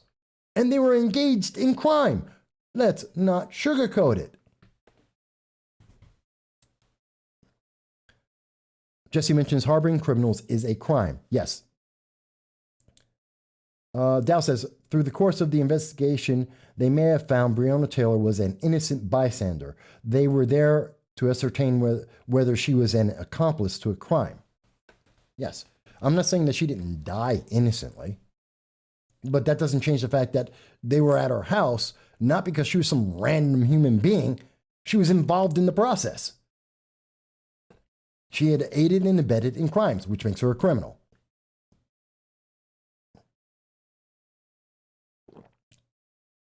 Now, 3G, you may tell me that you don't like that. You may tell me that you don't think it's at the same level. That's a different discussion. That's not the message that's coming out of the news media. That's not the message that's coming out of BLM and the socialists and the progressives. That's not the message that led to riots, which again doesn't make any sense. You know what? Let me be very exact here, and the population can tell me whether you think I'm right or wrong. There is no justification for going out and burning down billions of dollars of businesses, homes, destroying communities, rioting, and killing people. That's not justified. X person died. So let's destroy our community. Let's destroy our businesses and our homes. Let's go out and kill someone because someone else died. That doesn't make that person who died any more alive. It doesn't justify or elevate their life. It doesn't improve anything. That's the wrong answer. Can we all agree? Whether, you know what, you think Breonna Taylor is an angel, fantastic. Is there any justification and is there anything that made it worthwhile in saying she's an angel? So let's burn down a bunch of businesses. Let's destroy a community. Let's attack human beings because she's dead. Because that is the message coming from progressives and the news media, that it's justified. It's okay. Does that make any sense at all? In any way, shape, or form? Let's say that she was as innocent as snow. She's more innocent than Mary had a lamb. She did nothing wrong in her life. She was an absolute angel. And let me ask you, why does it justify killing other people, destroying other property, burning down businesses, destroying people's lives, and destroying the community? Please explain to me how that is justified. Because those are all crimes, violent crimes affecting hundreds and thousands of people. How is that that doesn't bring her back to life. It doesn't honor her. It doesn't make things better for anyone. And I understand I'm saying this with a lot of passion. 3Gs. Please don't misunderstand. I'm not attacking you. I'm attacking the situation. I'm attacking the message that is coming to us that in the last 100 days has been promoted, and actually for the last decade has been promoted by news media and certain politicians. And in every case, they have gotten more power and the people have been worse off in every single case. And 3Gs, you say that the rest of the people, you have a point. Okay, I'm going to give you, let's say that Breonna Taylor is completely separate of all the other people that I mentioned and that there's no connection whatsoever, as you say. And let me ask you, even if every single person I mentioned was an absolute saint, George Floyd was a saint, Jacob Blake was a saint, Ma'Khia Bryant was a saint. They're all saints. Every single one of them is an absolute saint. Does that justify burning down random people's homes, businesses, destroying communities, destroying the lives of hundreds of thousands of people, possibly for decades to come? How is that justified? Please draw me that line. And I'm not upset with you, 3Gs. I'm not. I'm trying to understand a point because the news media is telling us it's okay. We have politicians and organizations that have gotten billions of dollars and they're telling us it's okay. And I want to understand, how is that justified? How does the destruction of hundreds, if not thousands of lives, and potentially in some of these cases, the murder of innocent people, how is that justified? And when I say murder of innocent people, I'm talking about down Rayshard Brooks in Atlanta. They started an autonomous zone down there and they killed a 6-year-old child. You don't have to believe me. Look it up. I've covered the story as well. 6-year-old child was killed because of the autonomous zone they created in Atlanta because this guy died and they burned down a Wendy's.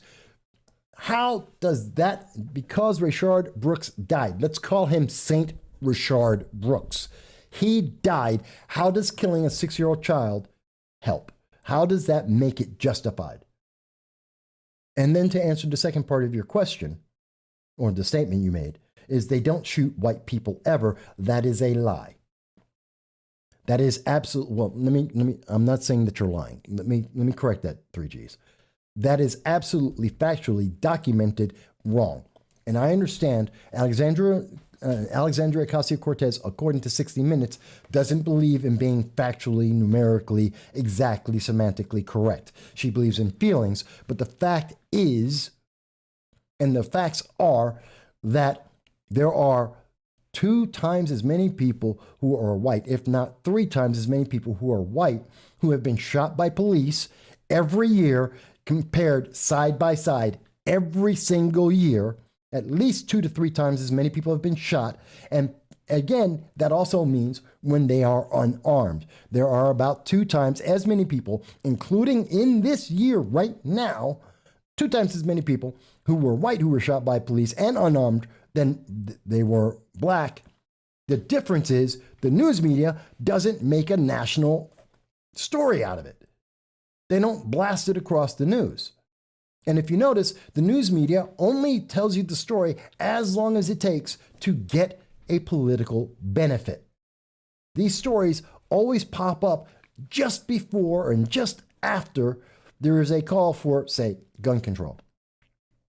You don't hear about any of the, you have never heard about the shootings in Chicago, in Baltimore, in New Orleans, in New York, or LA. You hear about none of them. And by the way, one of the leaders in the world in shootings, Baltimore, it's Baltimore, Detroit, Chicago, and New Orleans. They are some of the leaders in the world in shootings per day, if not per month, and definitely per year. That is a fact, and you have never heard about it. By the way, that's why there are 6,000, roughly 6 to 6,500 black-on-black shootings every year. FBI data, that is a fact. Black-on-black crime is about 10 times, if not 20 times, more deadly than all police, I know it's for a fact. There's about 300 people in a year that are shot by police, and there's, about 300 a year who die from being shot by police in a year, and there's roughly 6,000 black people, black-on-black shootings every year. People dying from that.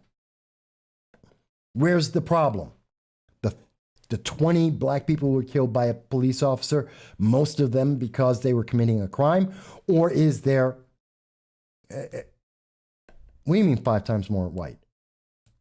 Yeah, there isn't 5 times more white people in the nation. That's incorrect. But even if that's true, what the hell does that have to do with anything? I don't care how many, who cares? So what you're telling me is that you know what, 3G, you're making a very important thing. And again, I'm not attacking you. I'm attacking the headlines that you're quoting. I'm attacking the message that has been sent out to you by the news media and by these political organizations. So please understand, it's not you, it's the message. And the message is categorically incorrect. It is demonstrably incorrect. It is a misleading. You're being programmed, just like our children are being indoctrinated in schools. And they're saying to you, well, there's 5 times as many white people. First of all, that's not true. That's not a correct number. Let's go even further than this. Okay? It doesn't matter what the population number is. Where's the crime at? If a group of people are committing more crimes, again, I'll use the example, Chicago. There are more people in Chicago who are shooting other people in Chicago than the rest of the nation. Chicago, as the example, does not mean, well, there are the exact same number of shootings everywhere in America because they're happening in Chicago. That is not true. Nope. The system just jumped here. But let me say it again. Just because there's, and I'm just using this number as an example, but there's 100 people being shot per 10,000 people in Chicago every year. That doesn't mean America has 100 people being shot per 10,000 every year. That's not accurate. The numbers don't make sense, even though that is happening in Chicago, as the example goes. No, that's not how it works. So if there's more black on black crime, 6 times as many black on black crimes as police shootings, well, the problem is the black on black crime, not the police shootings, or at least not the same magnitude of problem. And the fact that there aren't 6,000 white people versus white people in this same example shooting each other, and as the numbers show, that's not a problem. I don't care. That doesn't resolve there's a problem. The problem is that there are 6,000 black on black crimes every year in shootings, and we have cities like New Orleans, like Detroit, like Baltimore, like Chicago, that for decades have been leading in this problem. And to tell me, well, they're not doing that in Albuquerque. There's, white people aren't doing that to each other in Albuquerque. I don't care. Great, Albuquerque is not the problem. Guess what? Chicago is the problem. We need to resolve the problem with Chicago. I don't care about the percentage of people in America. You know what? If 99% of Americans don't commit crimes, I don't care what their percentage is. I care about the criminals. I care about the people who are committing the crimes. And I don't care about their color. I care about why are they committing the crimes. My problem isn't, more black people as a percentage died. You know what? The actual number of people who died. You know what you want to talk about? I don't care about the percentage, how many people died. If it's 300 people versus 100, then the problem is 400 people died. Why did those 400 people die? And when we find out that out of those 400 people, 350 of them committed a crime and were armed and resisting arrest, there's your first problem. That's your first problem. They're in the commission of a crime, they're armed, and they're committing a problem. That's the problem, not the color of their skin. I don't care about that. That's just an excuse. What are you saying? That we should, 50 black kids died, 50 black people died today. So we should randomly round up 50 white people and kill them too so that the numbers even out?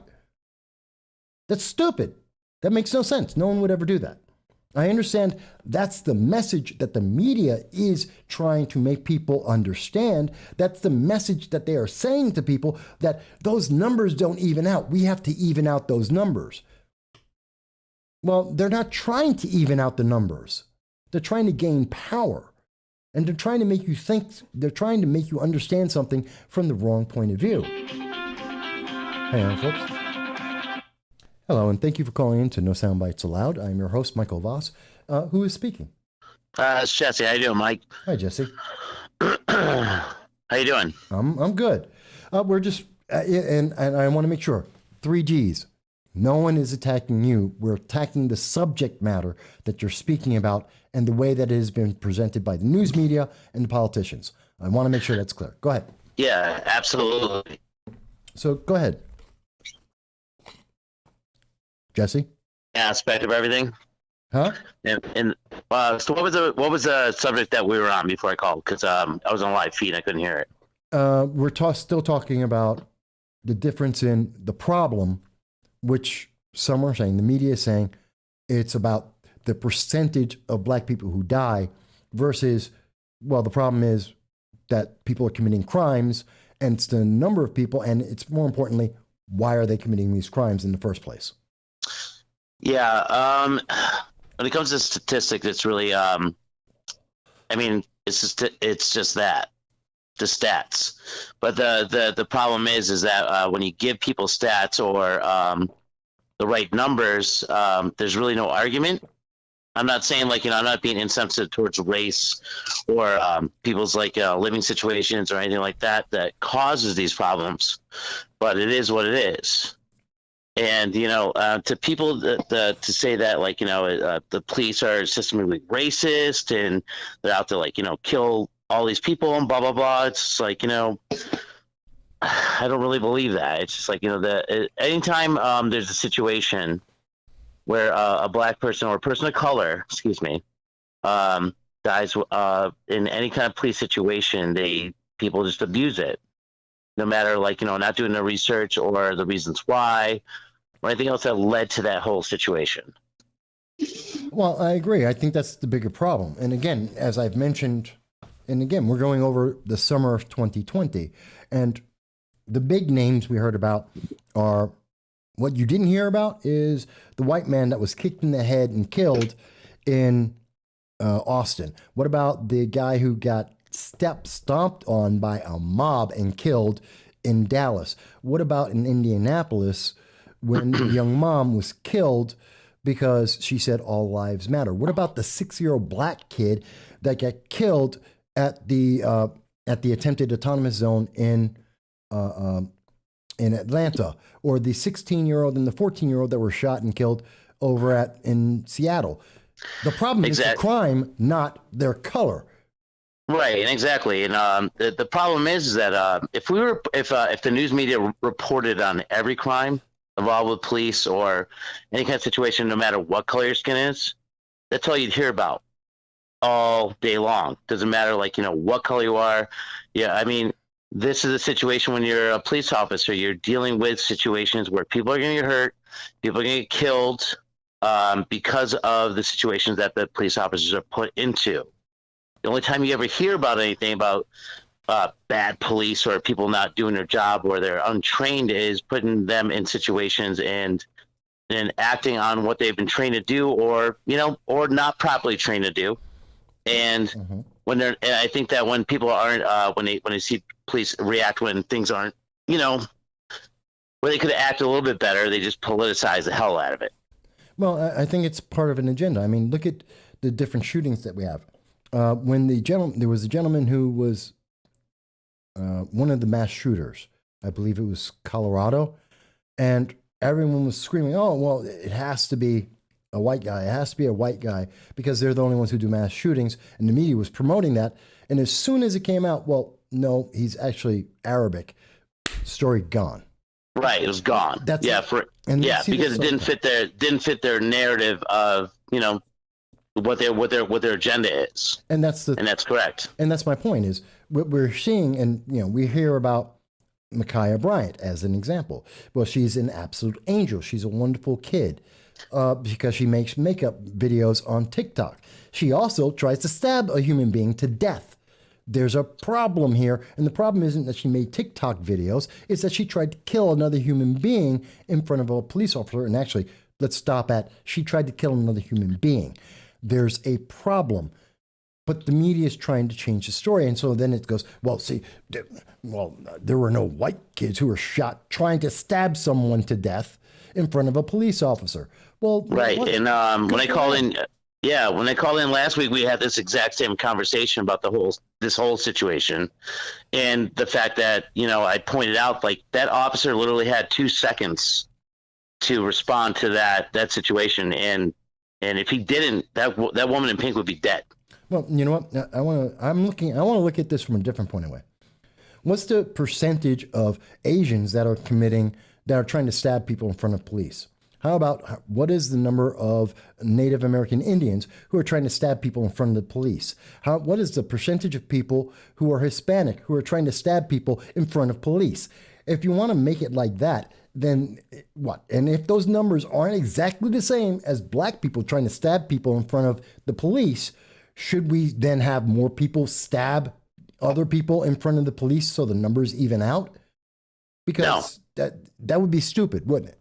No, just it's a human situation.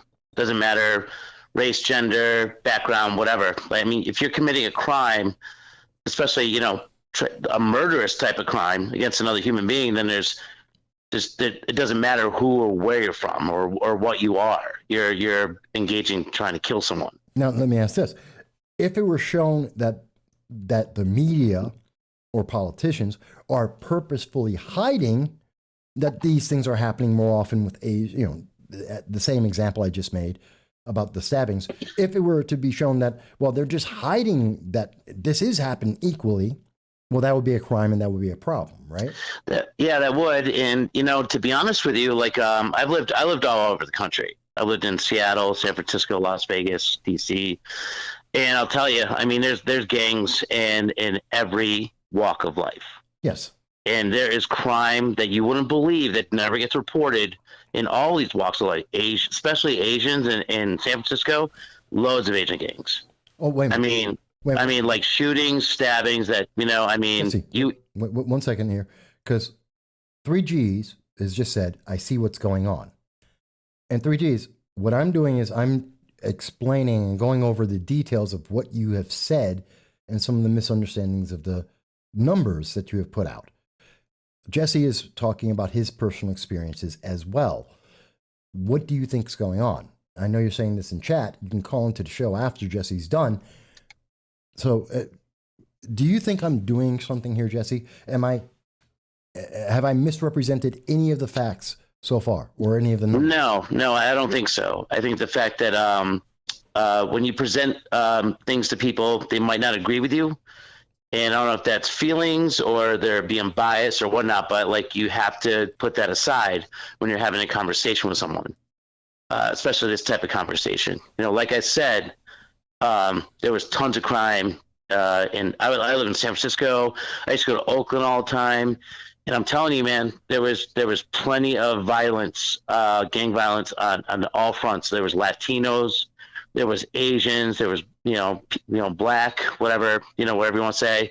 But I'm just saying, like, you know, it didn't matter. There was tons of crime all over the place, and none of it gets reported. None of it. I mean, I was literally going through the warehouse district in Oakland one time late at night, and I was watching guys pulling AKs out of a trunk. And I mean, I'm not saying that's like, you know, I'm just trying to make an example. Like, you know, this stuff goes on all the time and everywhere. The only time you ever hear about it is like what we said, is that when people are trying to politicize things and use it for their own agendas. And that in itself is not a good thing. And I'm not saying that, you know, human life isn't, you know, something that you should take for granted, or these people should have died. They shouldn't have died. No one should have died in any of these situations. No one suggested that. No one is suggesting anyone should die. Right, but I'm just saying, like, under the duress of people involved, things happen, and you can't fault those people for reacting and doing what they're trained to do. You can't just blame someone for this and that. Like, apparently Breonna, they said that she was shot in her bed, and I don't believe that. I think, you know, they said that she was in the hallway. It was in a crossfire. But then you have other people spinning things, saying that she was literally, the officers went in bed and like executed her in her bed. And that is absolutely preposterous and ridiculous. Well, the evidence actually shows that Breonna Taylor was not in bed. Exactly. But that's what they tried to spin it. And that's a lot of people that I had discussions with, well, discussions, quote unquote, said that she was lying in bed and like blah, blah, blah. And it was just the whole thing of like, anytime something like this happens, everyone just wants to throw kerosene on the fire of racism instead of really, like, you know, figuring out what's going on. And don't get me wrong, I know that, you know, there's bad people in every walk of life, police, fire, whatever. That's just how it is. But you can't demonize just one group because of one situation, because politically you want to use it as an advantage and turn everyone, you know, against everybody else because of what you want to achieve. But we are seeing that promoted in the last 100 days. And am I wrong in saying that in the last 100 days it's gotten worse? And like I said earlier in the comments, like, you know, I mean, you know, it's amazing that we didn't really have any of these issues until Trump won the presidency. Well, And then after that, it became Nazi this, white supremacist that. These people have been fanning the left has been pushing this agenda since even before he was sworn into office. well, let me mention that these things, the black on black violence, the gang violence, drugs in America, the immigration problem, they all pre-existed Trump. Now, did they take a different tone in the media about who is responsible? Yes. Did we see? Yeah, they're going to blame him for sure. But yeah, I agree with you 100% on that. Like this has been going on a long time. I mean, like forever. It hasn't been brought to the forefront until recently. And I think that's the problem. And that is the problem because no one remembers. All they know now, in maybe you can blame social media and the internet because everything's just at your fingertips and everything's in your news feed. Some people just they live in the moment. They never really remember what happened prior to what's really going on. So it's like, can I really make a solid judgment, or am I clear-headed enough to make a solid analysis of what's really going on, and not fueled by feelings and hate, because hate is such a strong emotion. And when you get them fired up, as you know, if you get that hate thing fired up, man, it can be more powerful than love. Well, that's why we see Twitter allowing racial slurs to be used against Senator Tim Scott because he's a black Republican. That's why, as I have shown evidence on this program before, where we've had groups like Progressive Leaders of Tomorrow and some of their leaders and those organizations make threats against me, violent threats against me, and to call me a racist and to call me an Uncle Tom as well. And there is a problem with that. And that's okay for some because I don't agree with their opinion, which is it should be something that everyone should be against, just like we should be all against saying, well, stop the violence. Absolutely. And I think that I think unity is almost impossible to achieve at this point. And like I said before in the comments as well, I think the main reason to blame is because the last 4 years of constant banging on about this. I don't think America is inherently racist. I was raised in a very small community, and we had people of color, we had Asians, blah blah blah. We all played. We never had a problem, and we all grew up like that. We all respected each other, even trans, gays, whatever. We just and I think that's how America really, truly is. Even to this day, I think today now, trans people, gays, and people of color have been more widely accepted in any time in history. Well, they have never been more accepted until right now, and I'm telling you, it's just a shame to see what's been going on. It is a fact that at this time in the world, the current, especially in America, there has never been more freedom, more individuality, more expression of individuality in the world, in the history of the world, ever at this time. And that is a fact. And that's because America is the example in the world. That is a fact. And especially women's rights, everything. I mean, we are the pinnacle of society when it comes, societal in the world. Times have never been so good for everything when it comes to medicine, equal rights, women's rights, everything. Everything I think is at the peak right now, and the only people that are dividing us are the people that want power. They want us to hate each other and everything else, and anyone that it's just sad that people buy into it. And they can't, it's just like it's such a slippery slope. It really is. I can't convince people that don't want to listen. Well, I want them to just envision it. But I do want to give a chance for, especially for 3Gs, if 3Gs wants to call in. Yeah. Oh, yeah, absolutely. For sure. I'd love to hear what he had to say. All right. Thank you, Jesse, for calling into the program. We love it when we hear the expression of free speech on this channel. And thank you for taking my call, Mike. And we'll see you next week. Thanks, buddy. Absolutely. Thank you. All right. Bye. So, folks, as you can see, we're not kidding. Anyone can call in. The phone number is available. It's on the channel in 3Gs. I would love for you to call in.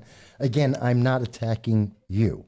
I'm attacking the issues you're speaking about, the way they are being presented in the media and by certain political organizations. I'm addressing that, not you. So there is a difference there, and I do want to be very explicit about that. And I would love for you to call in. Again, the phone number is 607-242-1582. It is actually available for anyone in the world. I know there are people who are watching this program, United Kingdom, Canada, Germany, Peru, many places around the world, and I always look forward to all of their voices. Because this is something that the nation, and I've talked to people in Peru and around the world, they look to America for the lead on all of this. That if they see America doing it, they do it there. We see that BLM is now in England because it came from America to England. And the BLM in England often refers to all of the issues here in America and say, well, England's just like it, even though we have heard from many people in England, like Kemi Badenoch, who have said, no, that's not true. That has nothing to do with us. Those are all American issues, has nothing to do with England, and the entire idea of BLM is an American idea. So that's how important it is that we need to have these conversations, and how important it is to understand that when we have a leader, an individual like Joe Biden, who is promoting all of this, who is allowing this to happen by not calling out the autonomous zones, by not saying that the riots are wrong, and that to say that this preferential treatment, this racism of denouncing one group of people because of the color of skin versus another group of people, when we see that happening, that is what we are exporting to the rest of the world. And it is harming the rest of the world, and it is having a negative impact. Yeah, I know. A lot of people say, well, Joe Biden's not a leader. And honestly, the White House doesn't think Joe Biden is the leader of the White House. So there you go. And again, I refer you back to his comments on the crisis in the southern border. Look it up. I've already covered it on this program. And you will see the White House doesn't believe that Joe Biden is the leader of the nation and able to describe policy in this nation because they said he was wrong. I don't know how you can do that. If he's the leader of the nation, the White House isn't. So if he says it's a crisis, not, oh, the White House has to say, well, no, he was wrong. It's not a crisis. Either he's the leader or he's not. So, and again, this is the problem. This is the problem. The media and certain political figures are warping the situation. And we are having, and as Chris was mentioning earlier, there are serious problems with this. This is having an impact. Remember that it was under the it was just a little over a year ago, we were telling the world, don't ban people from China because they had COVID, and we just found out about COVID. And we demonized, the press demonized the Trump administration for saying, oh, well, you know what, we're going to ban people. You know what just happened? According to the Washington Post, and you may remember this, it was the Washington Post when they said on January 28th, 2021, they're talking about Biden's travel bans. Remember what Biden was saying back then? What did Biden say? A wall will not stop coronavirus. Banning all travel from Europe or any other part of the world will not stop it. This disease could impact every nation and any person on the planet, and we need a plan to combat it. He said that on March 12th of 2021. This is what Biden had said. A wall is not going to stop the coronavirus. Banning people is not going to stop this. And you know what we're doing right now? We're banning international flights to India. That's a problem. It doesn't make sense. It's disconnected. And as you can see here from Business Today, as of April 30th, 2021, international flights ban extended until May 31st. The US, the United Kingdom, Kuwait, France, and Canada banning flights to India because of their COVID crisis. Is that the same kind of xenophobia we were told that we shouldn't have before? From Biden himself? saying that we can't shut down international flights. We can't shut down international business. We have to keep it open. And open borders and open travel means that the coronavirus travels around the world, and all the mutations, like the South African variant, the Brazilian variant, all the variants get to travel around the world if we have open borders. But he's willing to shut down the borders with India, even though he says we should keep the borders open, even though he is inviting people with coronavirus, which we've seen over 100 cases of this across our southern border in the last 100 days. He's transporting people actively at this moment. He is taking people from the southern border and spreading them around throughout the entire United States. He's literally depositing people in different parts of the country, some of them with coronavirus, known cases of coronavirus across the country.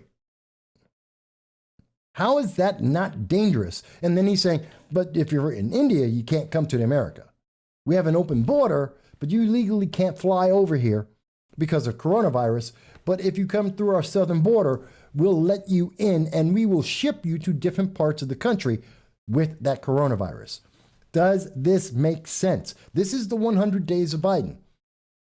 Coronavirus can't come from a plane, but it can come right across our border. This is his policy.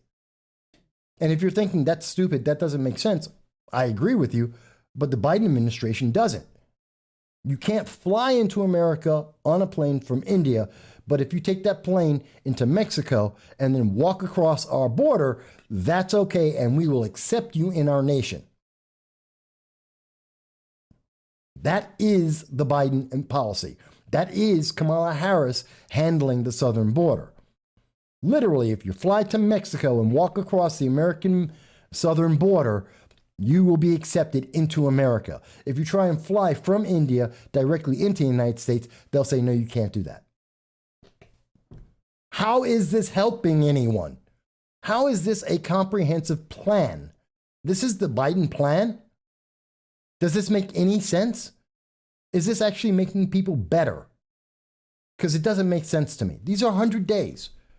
In 100 days, we have seen a growth of the far left. We have seen a growth of radicalism. We have seen a growth in the tyranny and the insurrection in autonomous zones throughout our nation.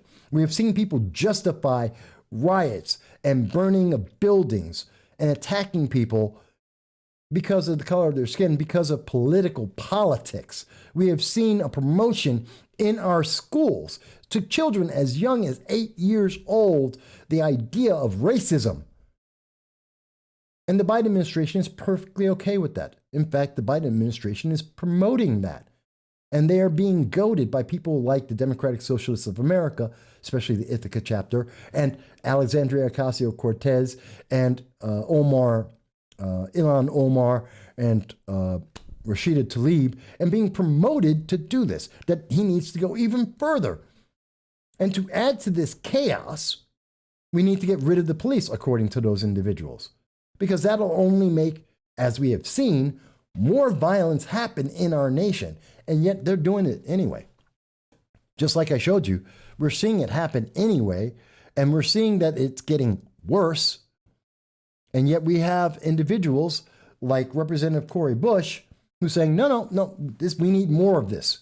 We need more of the lawlessness that people have been fighting against and are screaming against because, BLM, because progressive politics. Because if you don't do it, because if you think that's a bad idea, you must be a racist, you must be an ism, and if you happen to be black in saying that, well, then you must be an Uncle Tom. Because that's the only way that someone would ever possibly say that they disagree with this. That doesn't make any sense. You want to talk about treating blacks as a monolithic group that have no independence and no way of saying anything? If I don't agree, then, I'm absolutely wrong. If 90% of the people that we can point to that the police have had incidents that have been promoted by the media, actively promoted by news media to incentivize and incense people to cause them to riot. We have seen Maxine Waters go out and say, no, it's not enough. We need more. As we have heard BLM say, it will never be enough until we have control that they want to continue to do this, and you're going to do it or else through the threat of violence. When we're seeing this being promoted by our news media, by our political leaders, by the internet overlords, I have to be worried. When I see our kids being indoctrinated, knowing that in 10 years, when they can vote, after being pumped full of these ideas throughout their education, that this is going to be a problem, unless we do something about it soon, well, you can understand why, I think.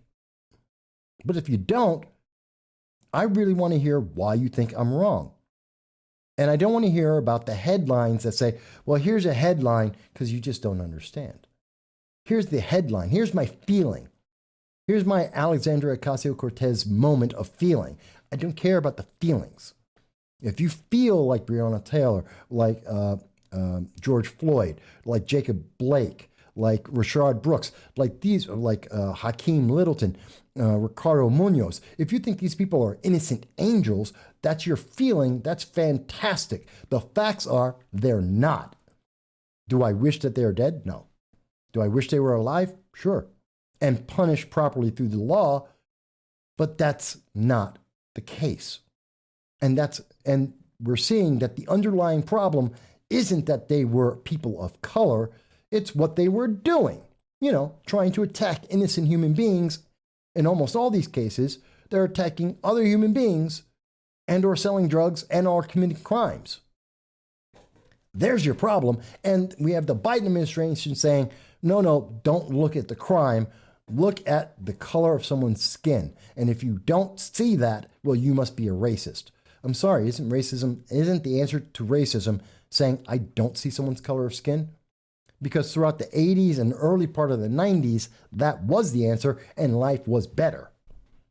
But the more we have focused solely on someone's skin color and said, well, that's the justification for everything, the more we have gotten people, in my opinion, like Alyssa Bolt, an individual whose only claim to fame is, I'm transgender and I got arrested for violence.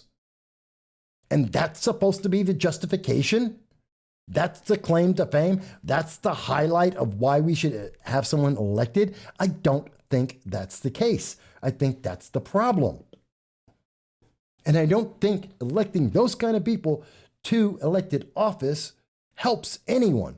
I don't believe that electing those kind of people who would abuse other human beings, taking advantage of them while they have imbued mind-altering substances, drugs, and cannot give consent, and using them for that reason, abusing them when they cannot give consent is a problem. And in fact, since they can't give consent, is the same thing as the sexual assault issues that Me Too has been screaming about for 3 years. It's the same thing. You can't give consent.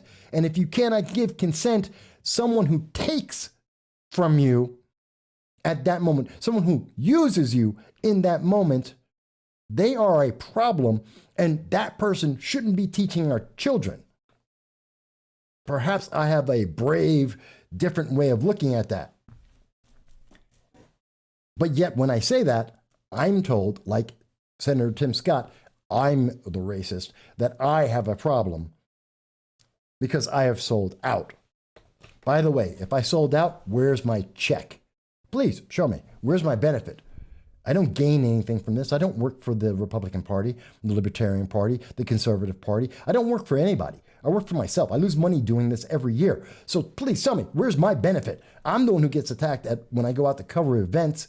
I have 6 people tracking me when I go to an event with BLM, and I'm watching what they do and just live streaming it, giving them an audience that they could never reach otherwise. And I have them tracking me with 6 people that I could identify, maybe more, trying to intimidate me. Where's my benefit? Please tell me, where am I getting the benefit out of this? Meanwhile, BLM members are getting people to give them money for some unknown reason. Who knows where that money goes to, because BLM won't tell you. Although their leader, Patrice Colors, is going out buying houses. And some of their local leaders are going out buying drugs and other things. And I'm saying that specifically about Roderick Douglas, which is a alias name on Facebook, who has a Patreon site that literally says, please pay me so I can use drugs. I have shown it on this program before, and I'm not identifying that person's actual name, though I could, because I know who it is, but I'm avoiding that right now. But I've shown the evidence before. I'm more than happy to show that again. The video exists. It has happened. This is what they are doing with the money that is being donated to some of these organizations. And that's a problem. And why aren't we hearing our news media call it out? Why aren't we hearing people like who are running for elected offices, like what's her name? Like Cecile Hopkins, or people like Elisa Bolt? Why are they not, or Anthony Brindisi for that matter, why aren't they stepping out and saying, this is wrong, you shouldn't do that? Don't take the money, don't ask for the money, and if you've gotten the money, give it back if you're only using it to buy drugs or to buy houses. That's not supporting the communities. Where's the evidence of you actually helping those communities? Where are the receipts for the things you have done for these communities besides getting arrested and asking people to give you for money? Is that too much to ask for? Or is that just a racist statement? That I would actually want to see what you've done to help the public. You know, like when we see Elisa Bolt, who says, hey, I'm a hero, I got arrested, and I'm part of this organization, Utica Abolitionists, that is so involved and so concerned about the people and so concerned about abolishing police that they haven't made a single tweet since November 17th. That's how concerned they are. That's how involved they are. Even though they did accept money from people and are continuing to ask for money from people and got $345 and don't tell you what the money's for. You know, I have a problem with that. I think that's hypocritical. I think that's a problem. Maybe you think I'm wrong. Maybe you think it's perfectly fine. Maybe you think, well, Bolt is a transgender woman, so you can't pick on him. No, Bolt is a congressional candidate, and that means I must question them. The same as I would question Anthony Brindisi, the same as I have questioned Claudia Tenney, the same as I have questioned half a dozen, Steve Wells and a bunch of other people, Richard Hanna and so many others, going back over a decade, about a decade now, that I have questioned individuals about their political beliefs and what they expect to do if they are to be elected. So don't tell me, oh, well, you're picking on her because he's trans. No, I'm picking on a candidate for a faulty and horrible political ideology that doesn't benefit the public. And if you can't see that, then there is a problem there. There is a big problem, and it's not for me. If Anthony Brindisi did the same things and said the same things, I'd say it about him. And I have. Same thing with Richard Hanna and Steve Wells and so many others. And I use that same exact mentality and reasoning and logic to use it against people who decide, oh, Dante Wright resisted arrest and got himself killed because he created an environment where violence could affect him. He created that environment through his own decisions and actions.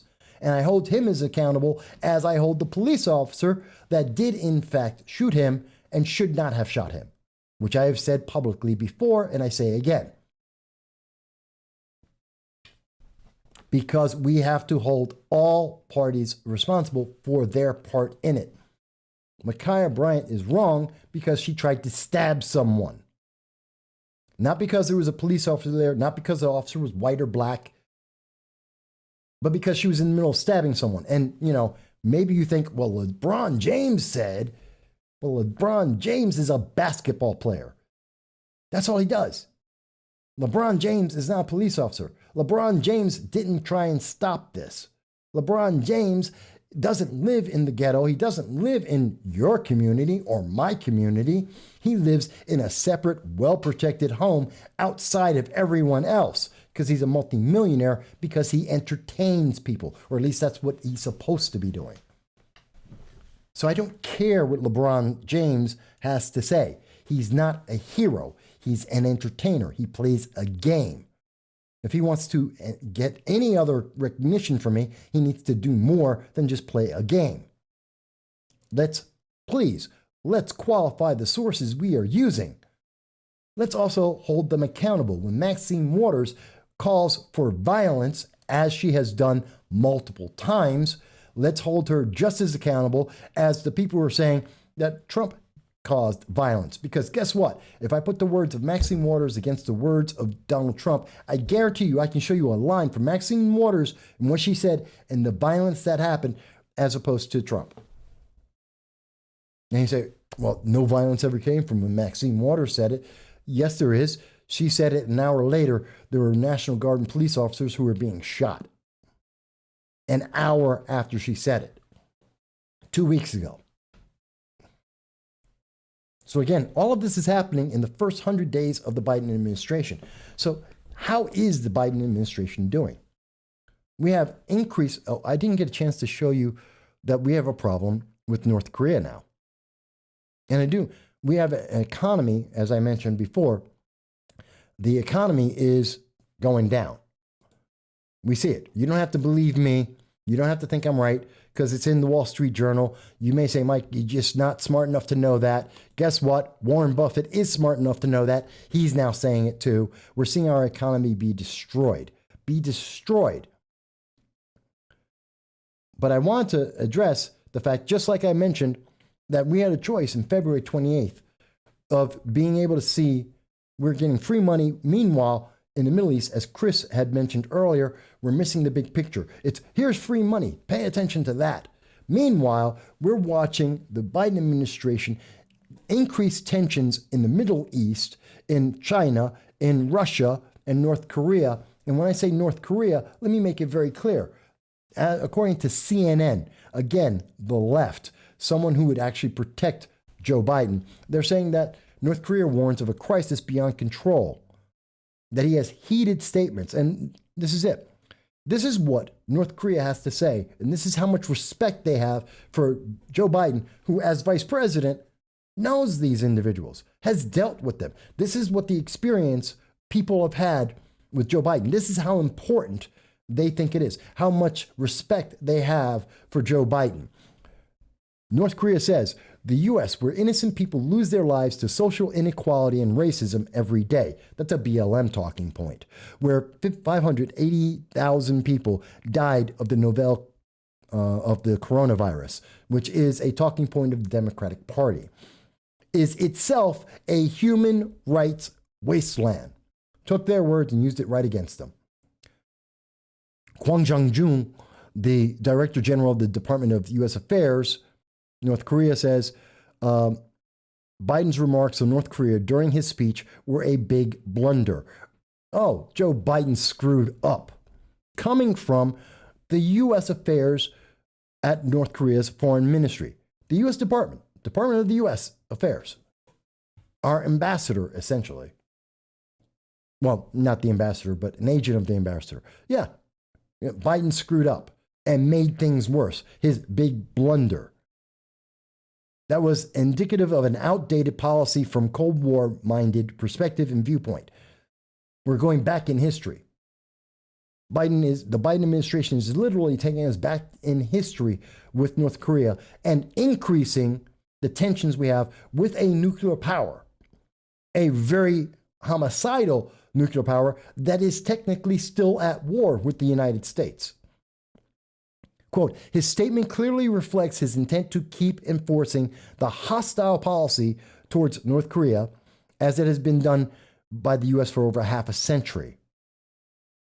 Now that what the keynote of the U.S. new North Korea policy has become clear, we will be compelled to press for corresponding measures, and with time, the U.S. will find itself in a very grave situation. This is what a nuclear power is saying to the United States. I want you to understand that. This is what Biden has done. This is the 100 days of the Biden administration. He said, you should elect him because he knows these other world leaders and they respect him.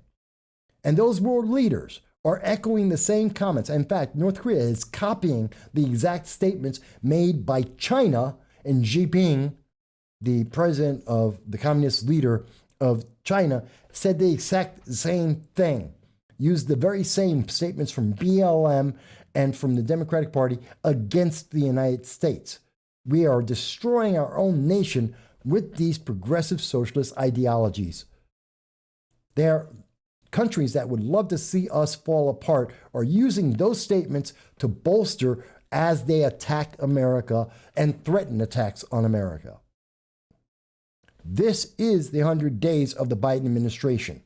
We have more troops in Syria than we have in years, in at least 4 years. And we have more tensions with Iraq. We have more tensions with Iran. We have more tensions with Russia. Even as Russia laughs at Joe Biden as he tries to walk up a set of stairs and doesn't even blink an eye when the United States government says, well, we're going to throw sanctions at you unless you do what we say. And Russia says, well, here's 81,000 troops on the border of Ukraine because we don't care what you think, Joe Biden. Folks, we have a problem. The 100 days, this is a problem. We need to stop this process because it's not just Joe Biden's 100 days in office, although that is a problem. And we see laws like H.R. 127, which I brought up to you before, H.R. 8, which I have brought up to you before on this show, which attack our gun rights. But we're seeing these policies where we're paying illegal aliens to be in our nation, as we see in New York State, with $2.1 billion being paid to 300,000 illegal aliens who may or may not have voted in our elections. We need to do something about this now. And if you think I'm wrong, I've been waiting for that. And the closest we've gotten to that is 3G saying, well, you just don't understand. As far as I could understand what he was saying, that, oh no, Mike, the problem is that it's not equal levels of devastation in our nation, which doesn't make sense to me. It doesn't sound like an argument. That people aren't being punished equally for not committing the same equal number of crimes. That doesn't make sense to me. We should punish people who didn't make a crime, just like we should treat people like we should be racist against people because of the color of their skin, but not the ones that we were treating like racists in the 1950s. No, we have to reverse things now. It doesn't make sense. This is the 100 days of socialism. This is the introduction of socialism in our country, and it is destroying our nation, I believe. And I am showing you the evidence of that over and over again.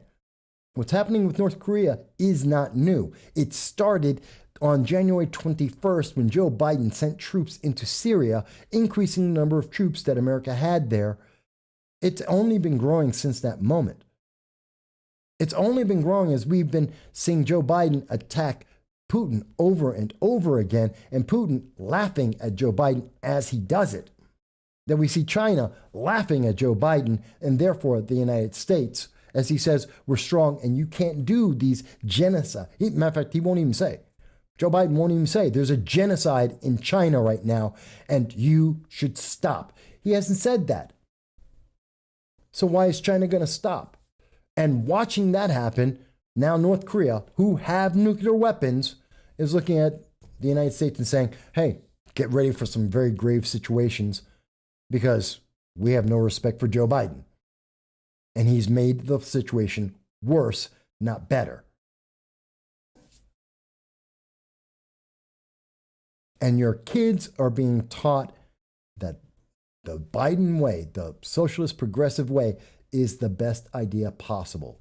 Your kids are being taught that we should build a train from New York to Hawaii across the Pacific Ocean. This is what your kids are being taught. Your kids are being taught that it's okay to be racist depending on the person's color, which is a fad currently saying, well, it should be white people, not black people. Because I don't know what the difference is. It could be any people.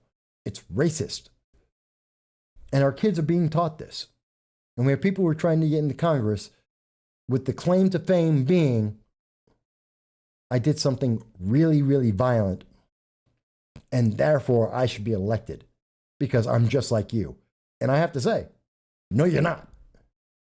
Because 99.99% of the public do not run around committing violent crimes and do not get arrested for having committed violent crimes. Lots of people protest. They don't commit violent crimes. And that is, if anything, that's a reason not to vote for you. Oh, my system just jumped all over the place here, folks. Well, we've been talking for 2.5 hours. It's been, and I do enjoy speaking with you all. And I love and thank you all for giving me the comments. Now, I will say, if you found this to be interesting, informative, if you found it to be honest, if you found this to be an honest conversation with you, not that you like it, not that you agree with it 100%, but if you think this was an honest expression of free speech, both from me and from all the people who have been making comments and who called into the program, please like, share, subscribe. You know, and just like with 3G, you have the right to come to say, I don't agree. To say, you know, I think you misunderstand. Now, I do ask that if you're going to say, I disagree, that I don't agree with you, you have a reason. Not a headline, not a reason that was given by the news media, not some headline, some bullet points from the progressive political party, but tell me why you think I'm wrong. How is it wrong? And I want to hear your voice because you know what? Maybe there are other people who also don't know, who want to hear, who want to understand your point of view. That's what this program's here for. That's why every Sunday at 2:30 p.m. Eastern Standard Time, we speak with you about the issues that are affecting us all, whether in the United States, over in the United Kingdom, in India, all across the world, in Peru, everywhere. When we talk about the international politics that the news media is trying to hide from you. Because, I mean, what did you hear about the international politics in Joe Biden's address on Wednesday? Yeah, that's how much the news media is talking about it. That's how much they're paying attention to it. I don't know, folks. Look, I enjoy this. I love that you're speaking with us. I apologize. I know that we get beat up on by the internet overlords because they don't like you hearing these conversations and knowing what's going on. But I appreciate it. I appreciate you, including those who disagree, like 3G. I appreciate it. And I thank you for having given your comment to actually bringing up that conversation. I think it's important. And I thank you for that. And I hope you'll come back again and give us your thoughts as well in the future. Folks, I want you to be well. I look forward to seeing you next Sunday at 2:30 p.m. Eastern Standard Time. Throughout the week, we will have several stories that we'll be covering. We hope you look at those as well. And until the next time, I want everyone to be well.